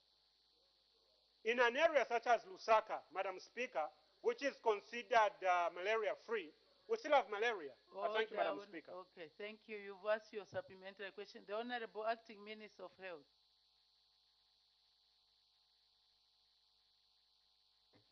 Thank you, Madam Speaker. I do sympathize with the Honorable Member of Parliament for Kanchivia. I also come from that area, so I understand what he's talking about. However, like I said, there is need for serious research, which is ongoing as at now until 2024. And according to the advice by technocrats in the ministry, this vaccine is controlled And before it is applied, they take a lot of things into consideration. I think this is where I can end with that question. But with the composition of ZITAG, there's a group of researchers, stakeholders, various stakeholders such as academicians, professional bodies, and medical researchers. When they are ready, they will inform the ministry as to when the rollout can begin. I thank you. Thank you. The Honorable Member for Chilubi. Thank you, Madam Speaker. I would like to indicate that I'm also an interested party. I come from a malaria-prone area. Let me just presume that the minister was talking about the malaria vaccine going by the name of Mosquito-Rix. Given that, I would want to ask, because we have had failure rates, what we have believed from childhood is that vaccines are supposed to prevent a disease. We have had a different experience with corona virus and many other. This vaccine, I think, which she's referring to, so far has been administered to, by April 2022, has been administered to 1 million children. And given the fact that she talked about efficacy, we wanted just to be safe as people of Chilubi, whether the efficacy won't go with the failure rate that we have witnessed with coronavirus. I respond. The Honorable Acting Minister for Health. Thank you, Madam Speaker, and I thank the Honorable Member of Parliament for Chilubi for that follow-up question. But I would like to just remind him not to mislead the public that the coronavirus or the COVID-19 vaccine has failed. It has not failed. We haven't recorded that evidence that he has. As far as we're concerned as a ministry, this vaccine has been very successful. However, coming to the malaria vaccine, we hope that it is also proven to be successful in the countries that it has been rolled out. Like I said, that it has been rolled out in Ghana, Kenya, and Malawi, and they are recording success stories in those countries. I submit and I thank you. Thank you. The Honorable Member for Chikankata.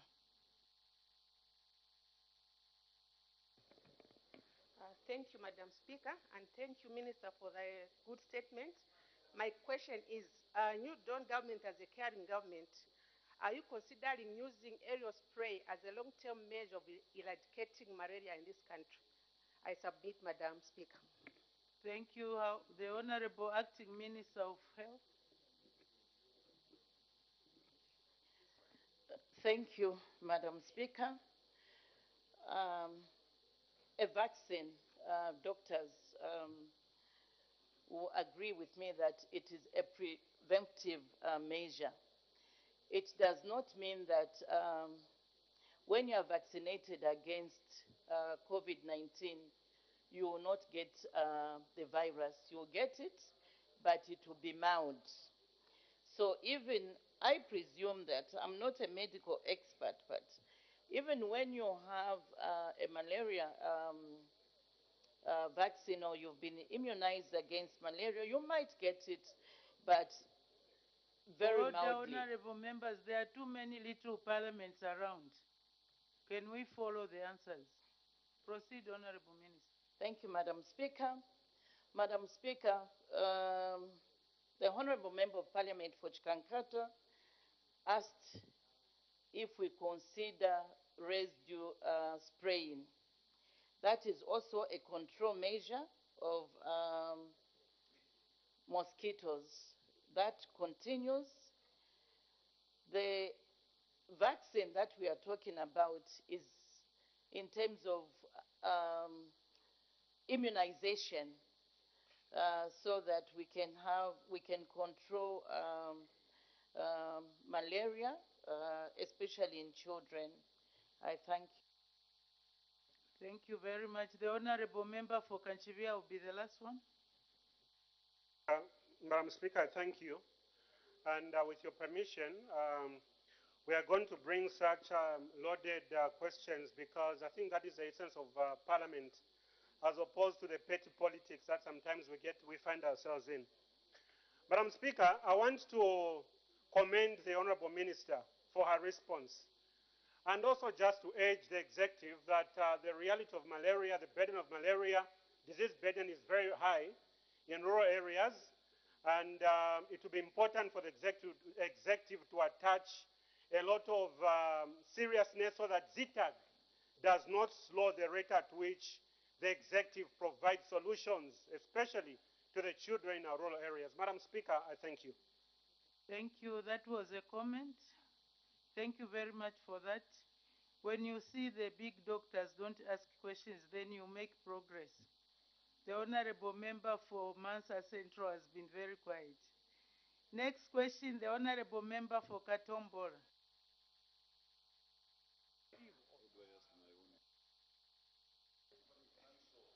Thank you very much, Madam Speaker. Allow me to begin by bringing fraternal greetings from the people of Katombora to you, particularly, Madam Speaker, and members of this Honorable House. The people of Katombora, Madam Speaker, wishes to ask question number 236. We thank you, Madam Speaker. Thank you. The Honorable Minister of Education. Thank you, Madam Speaker. The Member of Parliament for Katombora asks, Mr. Andeleki, is asking the Minister of Education, A, whether the government is aware that a gully has developed near the Kazungula boarding school in the Kazungula district. B, if so, what measures are being taken to prevent the gully from expanding and weakening the school infrastructure? And C, what the estimated cost of preventing the expansion of the gully is. Madam Speaker, I wish to inform the House that A, yes, the government is aware that the gully has developed in Kazungula boarding school in Kazungula district. B, the government plans to undertake comprehensive works to prevent the gully from expanding and weakening the school infrastructure. The House may wish to note that the following measures were undertaken to protect the school from this gully. 1, introduction of score checks in the stormwater drain, and 2, strengthening the stealing basin, and 3, additional gabion protection to the gully walls to protect the weak sandy soils. These measures were aimed at slowing down the velocity of the water to reduce erosion on the soils, which would deepen the gully further. However, this has not resolved the problem completely. And C, the estimated cost of stopping the expansion of the gully is 30 million kwacha. Madam Speaker, I thank you. Thank you. Supplementary questions. The Honorable Member for Katombora. Thank you very much, Honorable Minister, for that comprehensive statement. When do we expect action by the government to stop erosion? When are we expecting that the government will move in to stop the erosion that is currently taking place, threatening the only boarding secondary school in Katombora constituency? Thank you. Thank you. The Honorable Minister of Education. Madam Speaker, I think by next week we are sending a team from here. Actually, I was there last year, and I saw for myself. The guard is actually threatening. I think the soils where they built the school also are not good soils. Yeah. And I was asking the engineers there, did they really do soil testing? Because it was earlier on a forest, and I think now because they started cutting a lot of trees there, so the gully is expanding. So we hope to to quickly move in so that the school is not threatened. And every rain season, the gully actually becomes bigger. Thank you, Madam Speaker.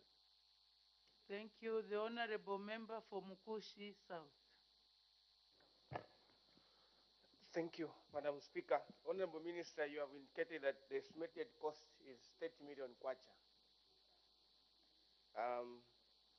Looking at your budget, that money was not budgeted for.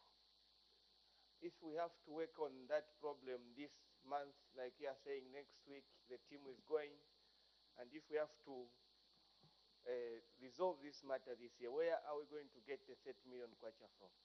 I thank you, Madam Speaker. Thank you. The Honorable Minister of Education. Madam Speaker, the question is what is the estimated cost of preventing the expansion of the GAG? Depending on the veracity of the problem, you know you always have supplementary monies.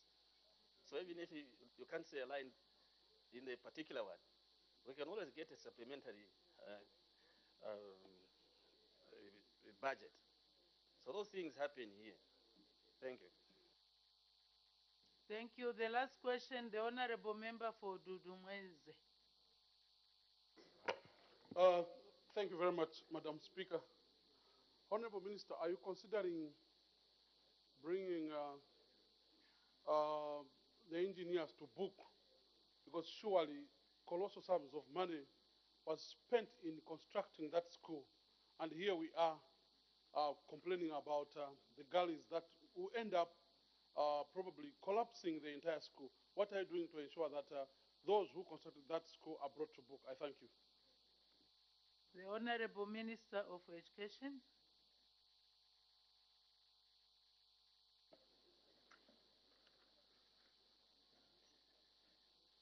I'm not quite sure whether I'll bring them to book, but I think that it's a bad job which was done by the contractor, Samzamchin, in 2017 actually. So I think the engineering part of it, because even if I'm not an engineer, I went there and saw. And I was complaining to them that the contractor they brought there did a bad job, very bad job actually. Because if that school has to collapse, because they got it the way it is now, it's almost surrounding the entire school.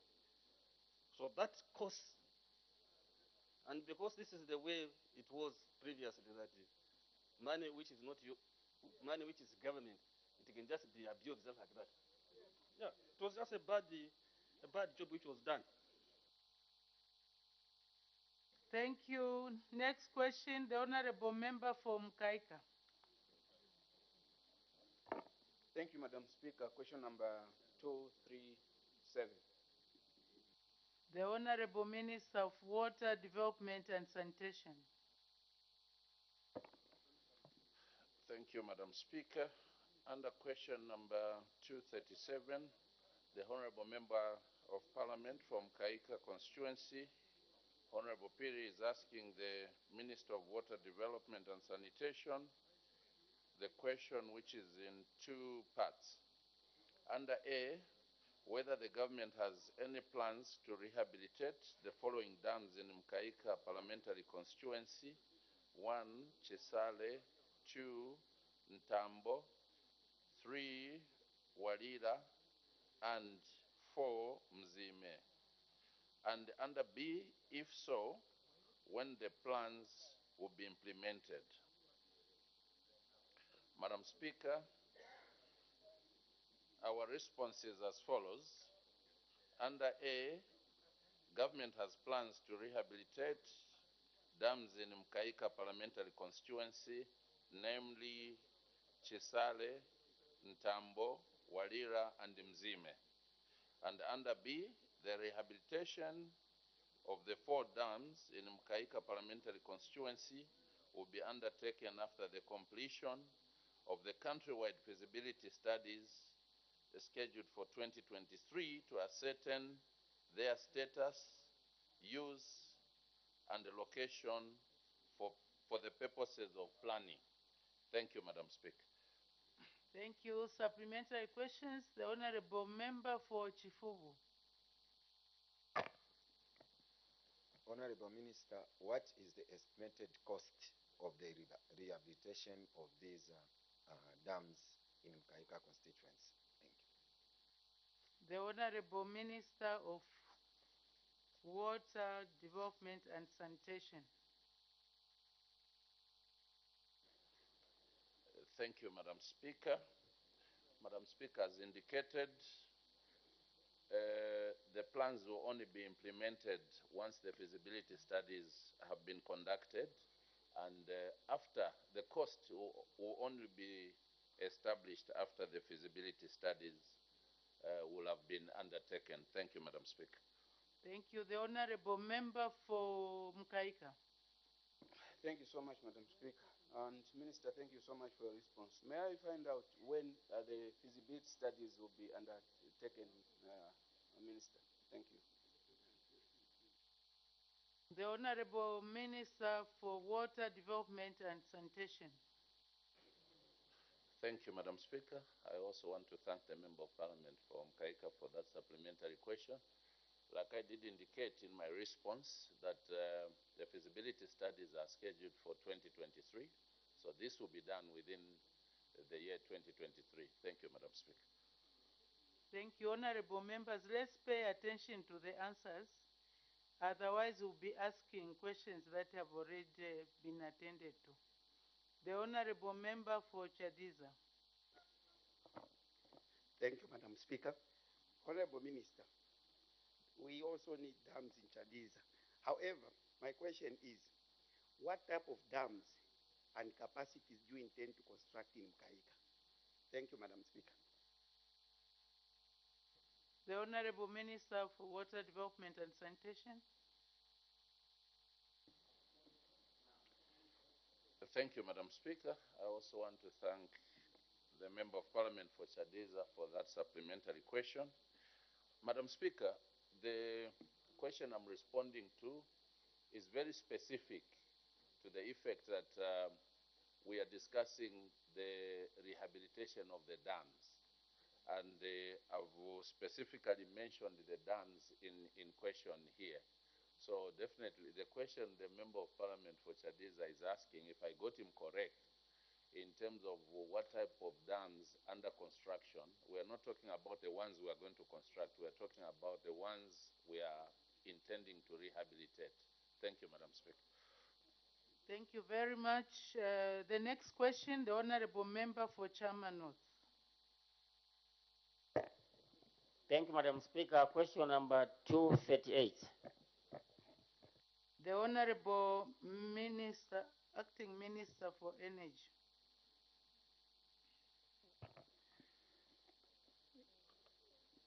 Madam Speaker, Honorable Yotam Mutayachalo, Member of Parliament for Chairman North, is asking the Minister of Energy, A, whether the proposed restructuring of ZESCO Limited will lead to job losses at a power utility company. B, if so, what are the measures government would take to mitigate the job losses? Madam Speaker, the answer to A is that the proposed restructuring of ZESCO will not lead to job losses at a power utility company. The restructuring of ZESCO Limited will be to improve its operations, its autonomy and efficiency, and to ensure that the company's long-term financial sustainability is achieved. The restructuring will lead to the improvement of the company's financial performance and efficiency, resulting in the company in becoming profitable while delivering electricity at internationally competitive prices and efficiencies as well as quality. Number B, the new Dawn government will ensure that good conditions are created to ensure that there are no job losses, considering that ZESCO is a highly technical company that requires professional staff for the company to run effectively, efficiently, and profitably.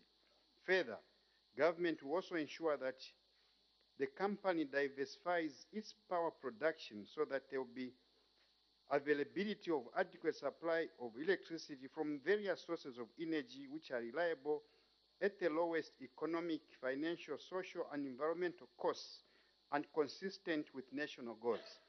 Madam Speaker, I thank you. Thank you. Supplementary questions. The Honorable Member for Nkana. Thank you, Madam Speaker. Honorable Minister, I just would like to find out, there's been talks of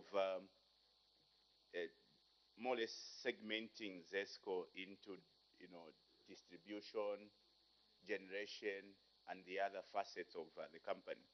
Are we talking about the same when we talk about restructuring? What is the similarities and what is the difference? The Honorable Acting Minister of Energy.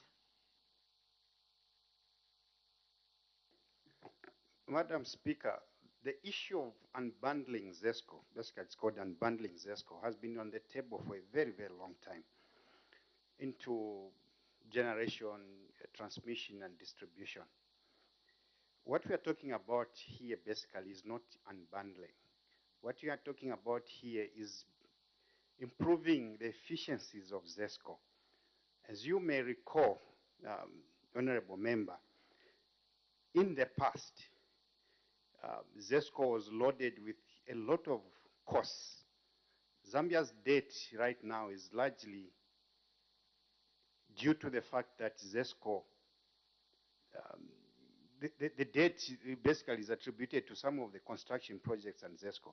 However, also, ZESCO, various costs were laden on ZESCO, and as a result, ZESCO became highly indebted. What we are trying to do at ZESCO is basically to improve efficiencies in deliveries so that ZESCO is able to provide, first of all, the requisite power for the demand available, but also looking forward to the projected higher demands, taking into account the new Dawn's target for increasing its copper production to 3 million tons a year in the next decade.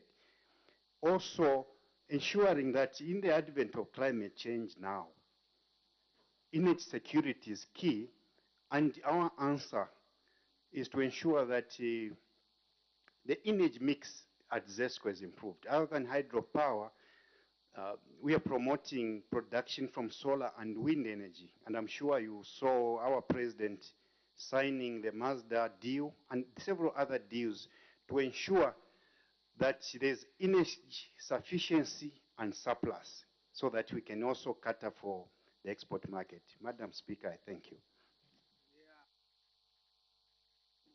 Thank you very much. The Honorable Member for Chairman North. Thank you, Madam Speaker, for according me this opportunity to ask a follow-up question. I'm happy that the acting minister is a former ZESCO employee. Honorable Minister,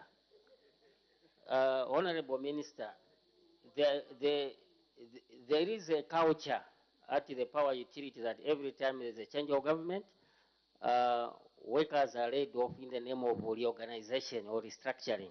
So what measures is the new Dawn government putting in place to ensure that workers are not laid off using restructuring exercise to avoid brain drain? Because this is what is happening even under the new Dawn government. The Acting Minister of Energy.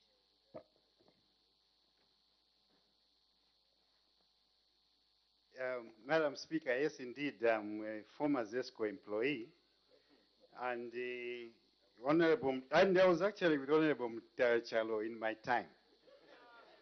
So it will be a very healthy debate, and I can assure members that if you want clarifications there, you are free to ask the necessary questions. Madam Speaker, I think let's get to the basics. Coming into government, the new Dawn government undertook to ensure that there is energy security, that ZESCO started running again, that there was the necessary technical expertise at ZESCO.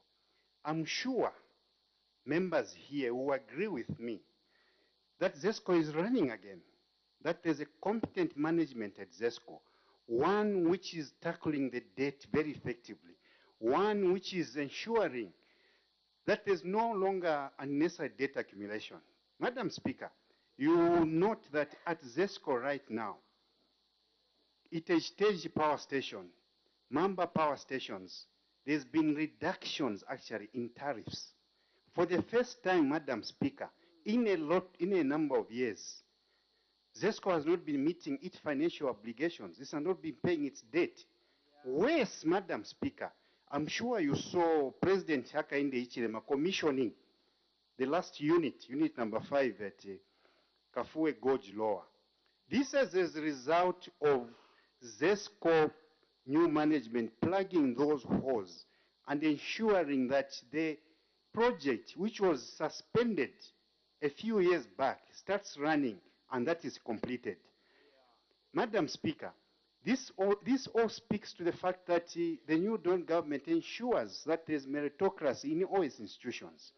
So I want to assure the Member of Parliament that there will be no unnecessary retirements at ZESCO, but those who may be found wanting, surely they need replacements.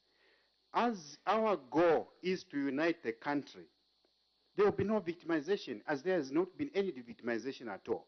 We will support ZESCO to ensure that there's energy sufficiency and surplus. Madam Speaker, I thank you. Thank you. The Honorable Member for Chikankata.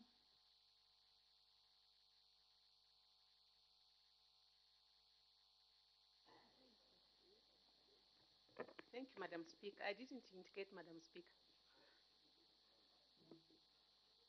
There was an indication on the laptop. Okay, thank you. The Honorable Member for Lukasha. Thank you, Madam Speaker. Just to indicate to the Minister that I think even in 2019, ZESCO was still operating. It didn't start operating when the new Dawn took government. My question, Honorable Minister, is to find out if this would deal with the issue of casualization in ZESCO. Thank you, Madam Speaker. The Honorable Acting Minister of Energy. Thank you very much, distinguished lawyer, Member of Parliament for Lukasha.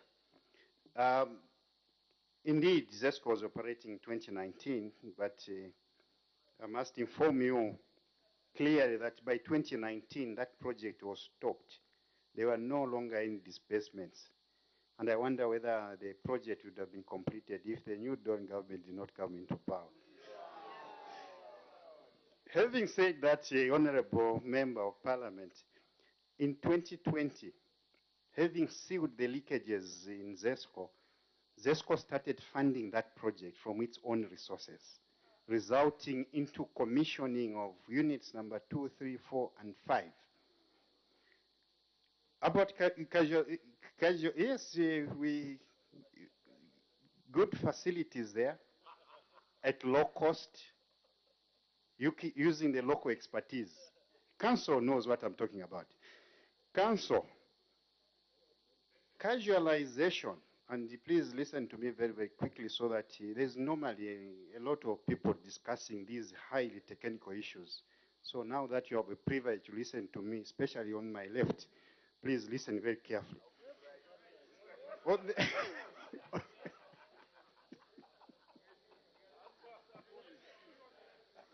Madam Speaker, casualization is a thing of the past. Actually, casualization was rampant in the years gone by. Right now, there's no unnecessary employment of workers. Workers are employed as per project. Casualization is a thing of the past. What we want to do is to ensure that we give our workers, we give our fellow Zambians contracts which are long-term, and also that they are on pensionable jobs. Madam Speaker, I thank you. Thank you. The Honorable Member for Chama North. Thank you, Madam Speaker. I think it's just a plea, Madam Speaker, I think to the Minister that having worked there and represented the workers at ZESCO, I feel very sad when I meet a lot of workers who have been laid off, who have lost their employment. So it's my plea that please, Minister, let's ensure that there's continuity, even if there's change of government, because this trend of every time there's a new government, people are laid off, I think it's retrogressive for the nation. Thank you. Thank you. It was a comment. Honorable Minister, do you want to comment on that? Yes, indeed, to just agree with the Honorable Member. For those of us who have worked there, it's indeed a concern.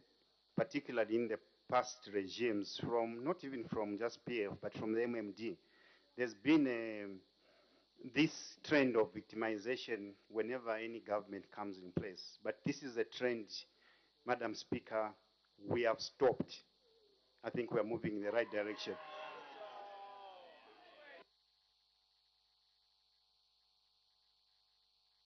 Order, order, order, honorable members. Chama North always goes together with Chama South. Honorable member for Chama South. Thank you, Madam Speaker. Honorable Minister, the concern here is to do with the possibility of the loss of employment due to this restructuring of ZESCO. Instead, you have given us a catalogue of issues of how ZESCO's efficiency is being improved. I want to find out from you, Honorable Minister, we know that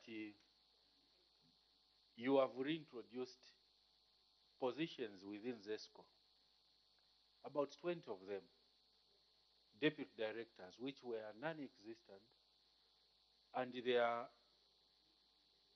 consuming a lot of ZESCO money. Then there's this concern of people, which you have acknowledged, that people are being fired. Are you in the position, through you, Madam Speaker, to come and explain to this House how many of those people were employed through political connections? And how many are you replacing through political connections so that they also become and fall victims when the right time comes? Something that we want to work against. We need professionalism in these institutions. I submit, Madam Speaker. Although your question is promoting the same thing that you don't want to. The Honorable Acting Minister of Energy. Thank you very much, Madam Speaker, and I want to thank the Member of Parliament for that question. To the contrary, you see numbers growing at ZESCO. This is because our policy is to ensure that Zambia has energy sufficiency and surplus. Already, Member of Parliament, I'm glad to inform you that we have already signed deals to bring solar plants online. I'm sure you saw President, the Minister of Energy, Honorable Kapala, signing a $2 billion deal. This will ensure that there are solar plants in all the provincial capitals. There will be solar plants next to the existing hydropower units. This aim, and which aim is being actualized, will need manpower. When we do the projections right now, and as I'm glad we're discussing the increment in copper production, where Honorable Kabuswe is working very, very hard to ensure that he reaches 3 million tons of copper production per year in the next decade. This will only require additional generation capacity, additional transmission capacity, additional distribution capacity. All this will necessitate employment of workers. I can assure you that the ZESCO of now is an efficient ZESCO, is a ZESCO which will ensure financial viability of the company. It's a ZESCO which will guarantee that there will be no job losses. Further, Madam Speaker, you talked about the introduction of positions at ZESCO. Basically, is to promote efficiency. In the PF regime, you had no Minister of Green Economy and Environment. And look at me now here. I'm here to ensure that this government promotes efficiency.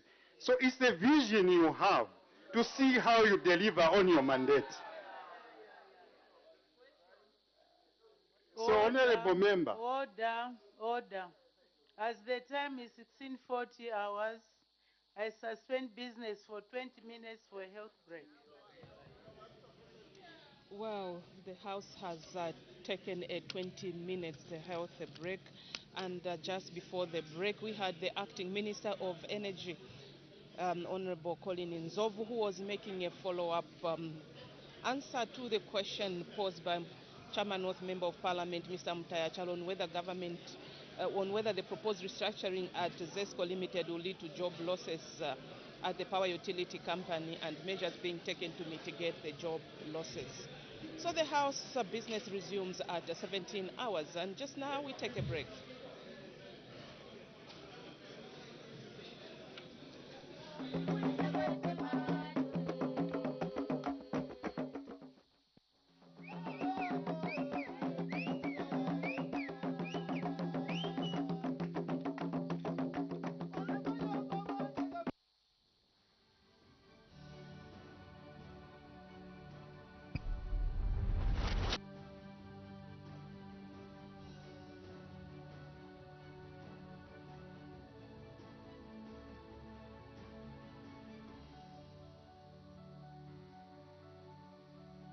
Retired Brigadier General Morgan Istwala, Member of Parliament for Kaoma Central. Kaoma Central is in Western Province of Zambia. Retired because basically I'm from the background of soldiering. Been a full-time Zambia Army officer, not until 2014 when I retired. And 2016, I found myself here at Parliament.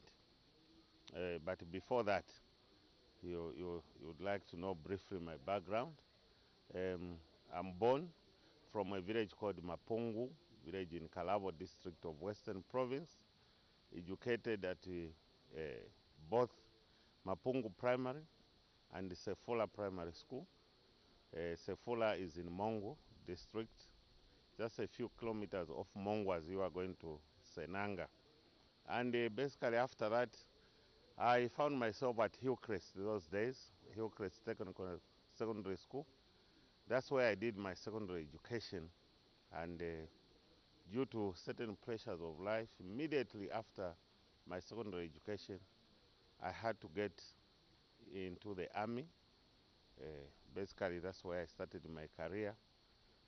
I had some siblings as my parents were getting very old to look after. And since then, everything that I've done is to do with the military. I served in the military for a period of over 33 years, if you like, and basically if you add the training, maybe you'll be going next to 35 somewhere there. And that is basically about my maybe school background and military.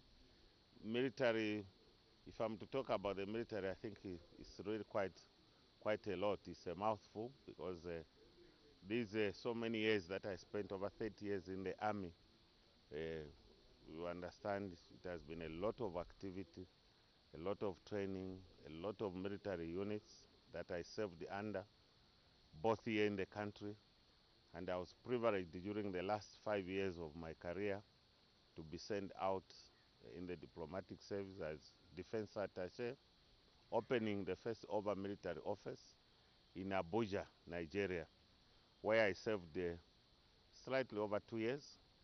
And thereafter I went to complete my military career as a defense attaché in Beijing, China, and that's where I retired from in 2014. Yes, I'm married to Sylvia Mbuzi, my wife, who together we have children, 6 children, 2 boys, 4 girls, and that is my family. I'm 63 years of age. And when I left, I retired, I settled in Kaoma. Kaoma is my current home now. I had to settle there basically because, you know, in Western Province, that is about the agricultural land where you can do something in retirement. And before I could even retire, I got myself some land where I'm doing farming, growing maize, tobacco. I keep cattle and basically run a small business which is currently being managed by my wife and daughter. That is in form of a lodge. And basically, that's where I'm settled.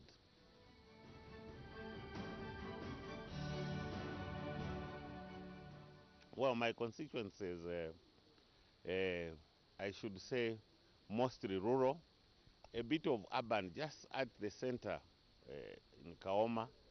That is where you can talk about a bit of urban, but it's quite a big constituency with 9 wards, and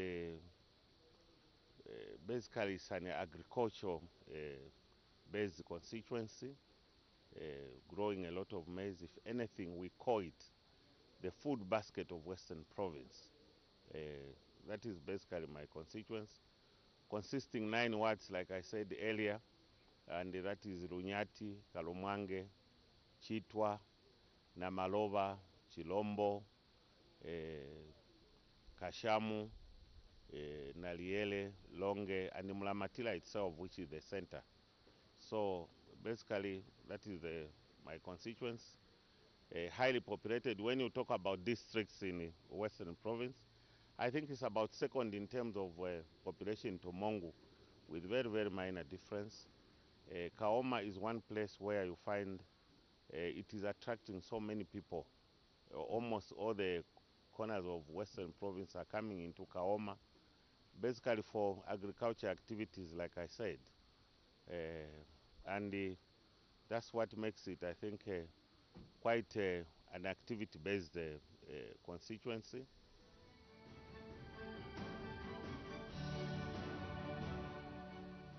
My agenda, madam, Kaoma being rural, I would say we lacked facilities like many other rural constituencies. That is especially in the school of, in the area of education, in the area of health. We lack water. Our roads are bad. And from 2016, when I first came to Parliament, those are the issues that I've been trying to address, even with the previous government. We are lucky now. We have a government that has seen to come to address the problems of rural constituencies. And therefore, basically, I'll tell you what we've embarked on during this 5-year agenda. And it falls very well in line with the government agenda. We are trying to uplift our schools, which were still very bad. It's one of the constituencies in this country, madam, where we still had children learning under mango trees, where we still had children learning in shelters, grass-thatched shelters, and that is basically that we've been doing from 2016. Now with this money that has come in quite huge numbers, we are progressing that way. As I'm talking, a number of schools are being built. We are putting up water points in communities where there are many people, at schools, at clinics. We are also trying to reduce the distance between clinics. There are some places where we still had the people covering 50, 60 kilometers walking to the clinic. We are putting up clinics. We are putting up water, like I said, and as we come, or as we enter 2023, it has been our dream all the time to ensure that even the roads are attended to, and we have a plan to get ourselves as a constituency equipment. We have the money now, there's no excuse, so that we can work on the feeder roads. We still have problems even in town with our roads, township roads. It's a long story. The previous government had put up a contractor or had contracted somebody to work on our roads there. This never worked. And what is happening now is that as government is still reorganizing resources to work on our township roads, government already has released a sum of 4.2 million, out of which already 2.6 million is already in our account. And shortly, the people of Kaoma should be able to see national service coming in to work on our roads to make, at least for this rain season, movement a bit easier. And after that, We are still knocking on government to ensure that the roads are done. Not only that, we still have even the main trunks of the roads. Kaoma, like you may wish to know, is a center of long distance travel. We have the copper from the northwestern belt that is passing through Kaoma. We have the main trunk from Lusaka and Tomongo. The stretch around Kaoma itself, these two roads are not very, very good. And I'm happy that the government has noted this. And we are always knocking on the minister's door to ensure that these two roads are done. This is in public domain. I think Minister of Infrastructure already has made these announcements. So as we try to uplift the schools, as we try to make the distances for our health facilities shorter, as we do the roads, as we put water, basically we see ourselves zeroing into the main town. We want to make our town also be attractive, I think, to the outsiders, and also to make our lives much, much better. With this money that is coming in and other programs that we've discussed with government, we want to ensure that Kaoma town, it is also uplifted. Basically, that is our agenda going forward. And I'm sure most of these things we should be able to achieve, especially given that the resource base looks very, very promising.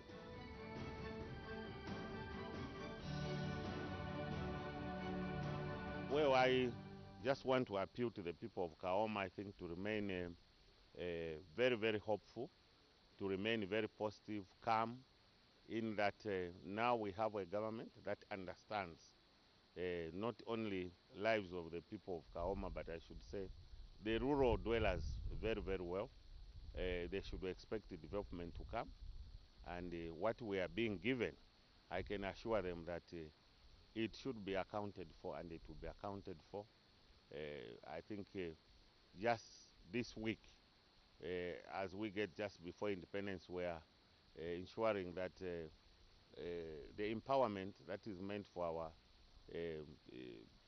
people, it is completed. We are giving about 135 clubs this Saturday. Preparations are already underway. And what follows later is that we want to appeal to the people not to shun these government programs. The UPND government has come with an agenda that wants to see people working hard. Our agenda is not to give handouts on a raw cost like it used to be before. We would like people to work, and we are ensuring that when we give out these grants, we want to ensure that people utilize the money in a wise way that is going to uplift their lives. We also want to encourage them to also apply for these loans. CEC is active in Kaoma, and very shortly, I know they will be coming. I think in a month's time, a number of applicants will also be given loans. This, we want our people, I want to appeal to the people of Kaoma to take advantage of this, because it is only those who are, I think, hardworking who will really see the benefit of this government. Like other areas, again, for those who are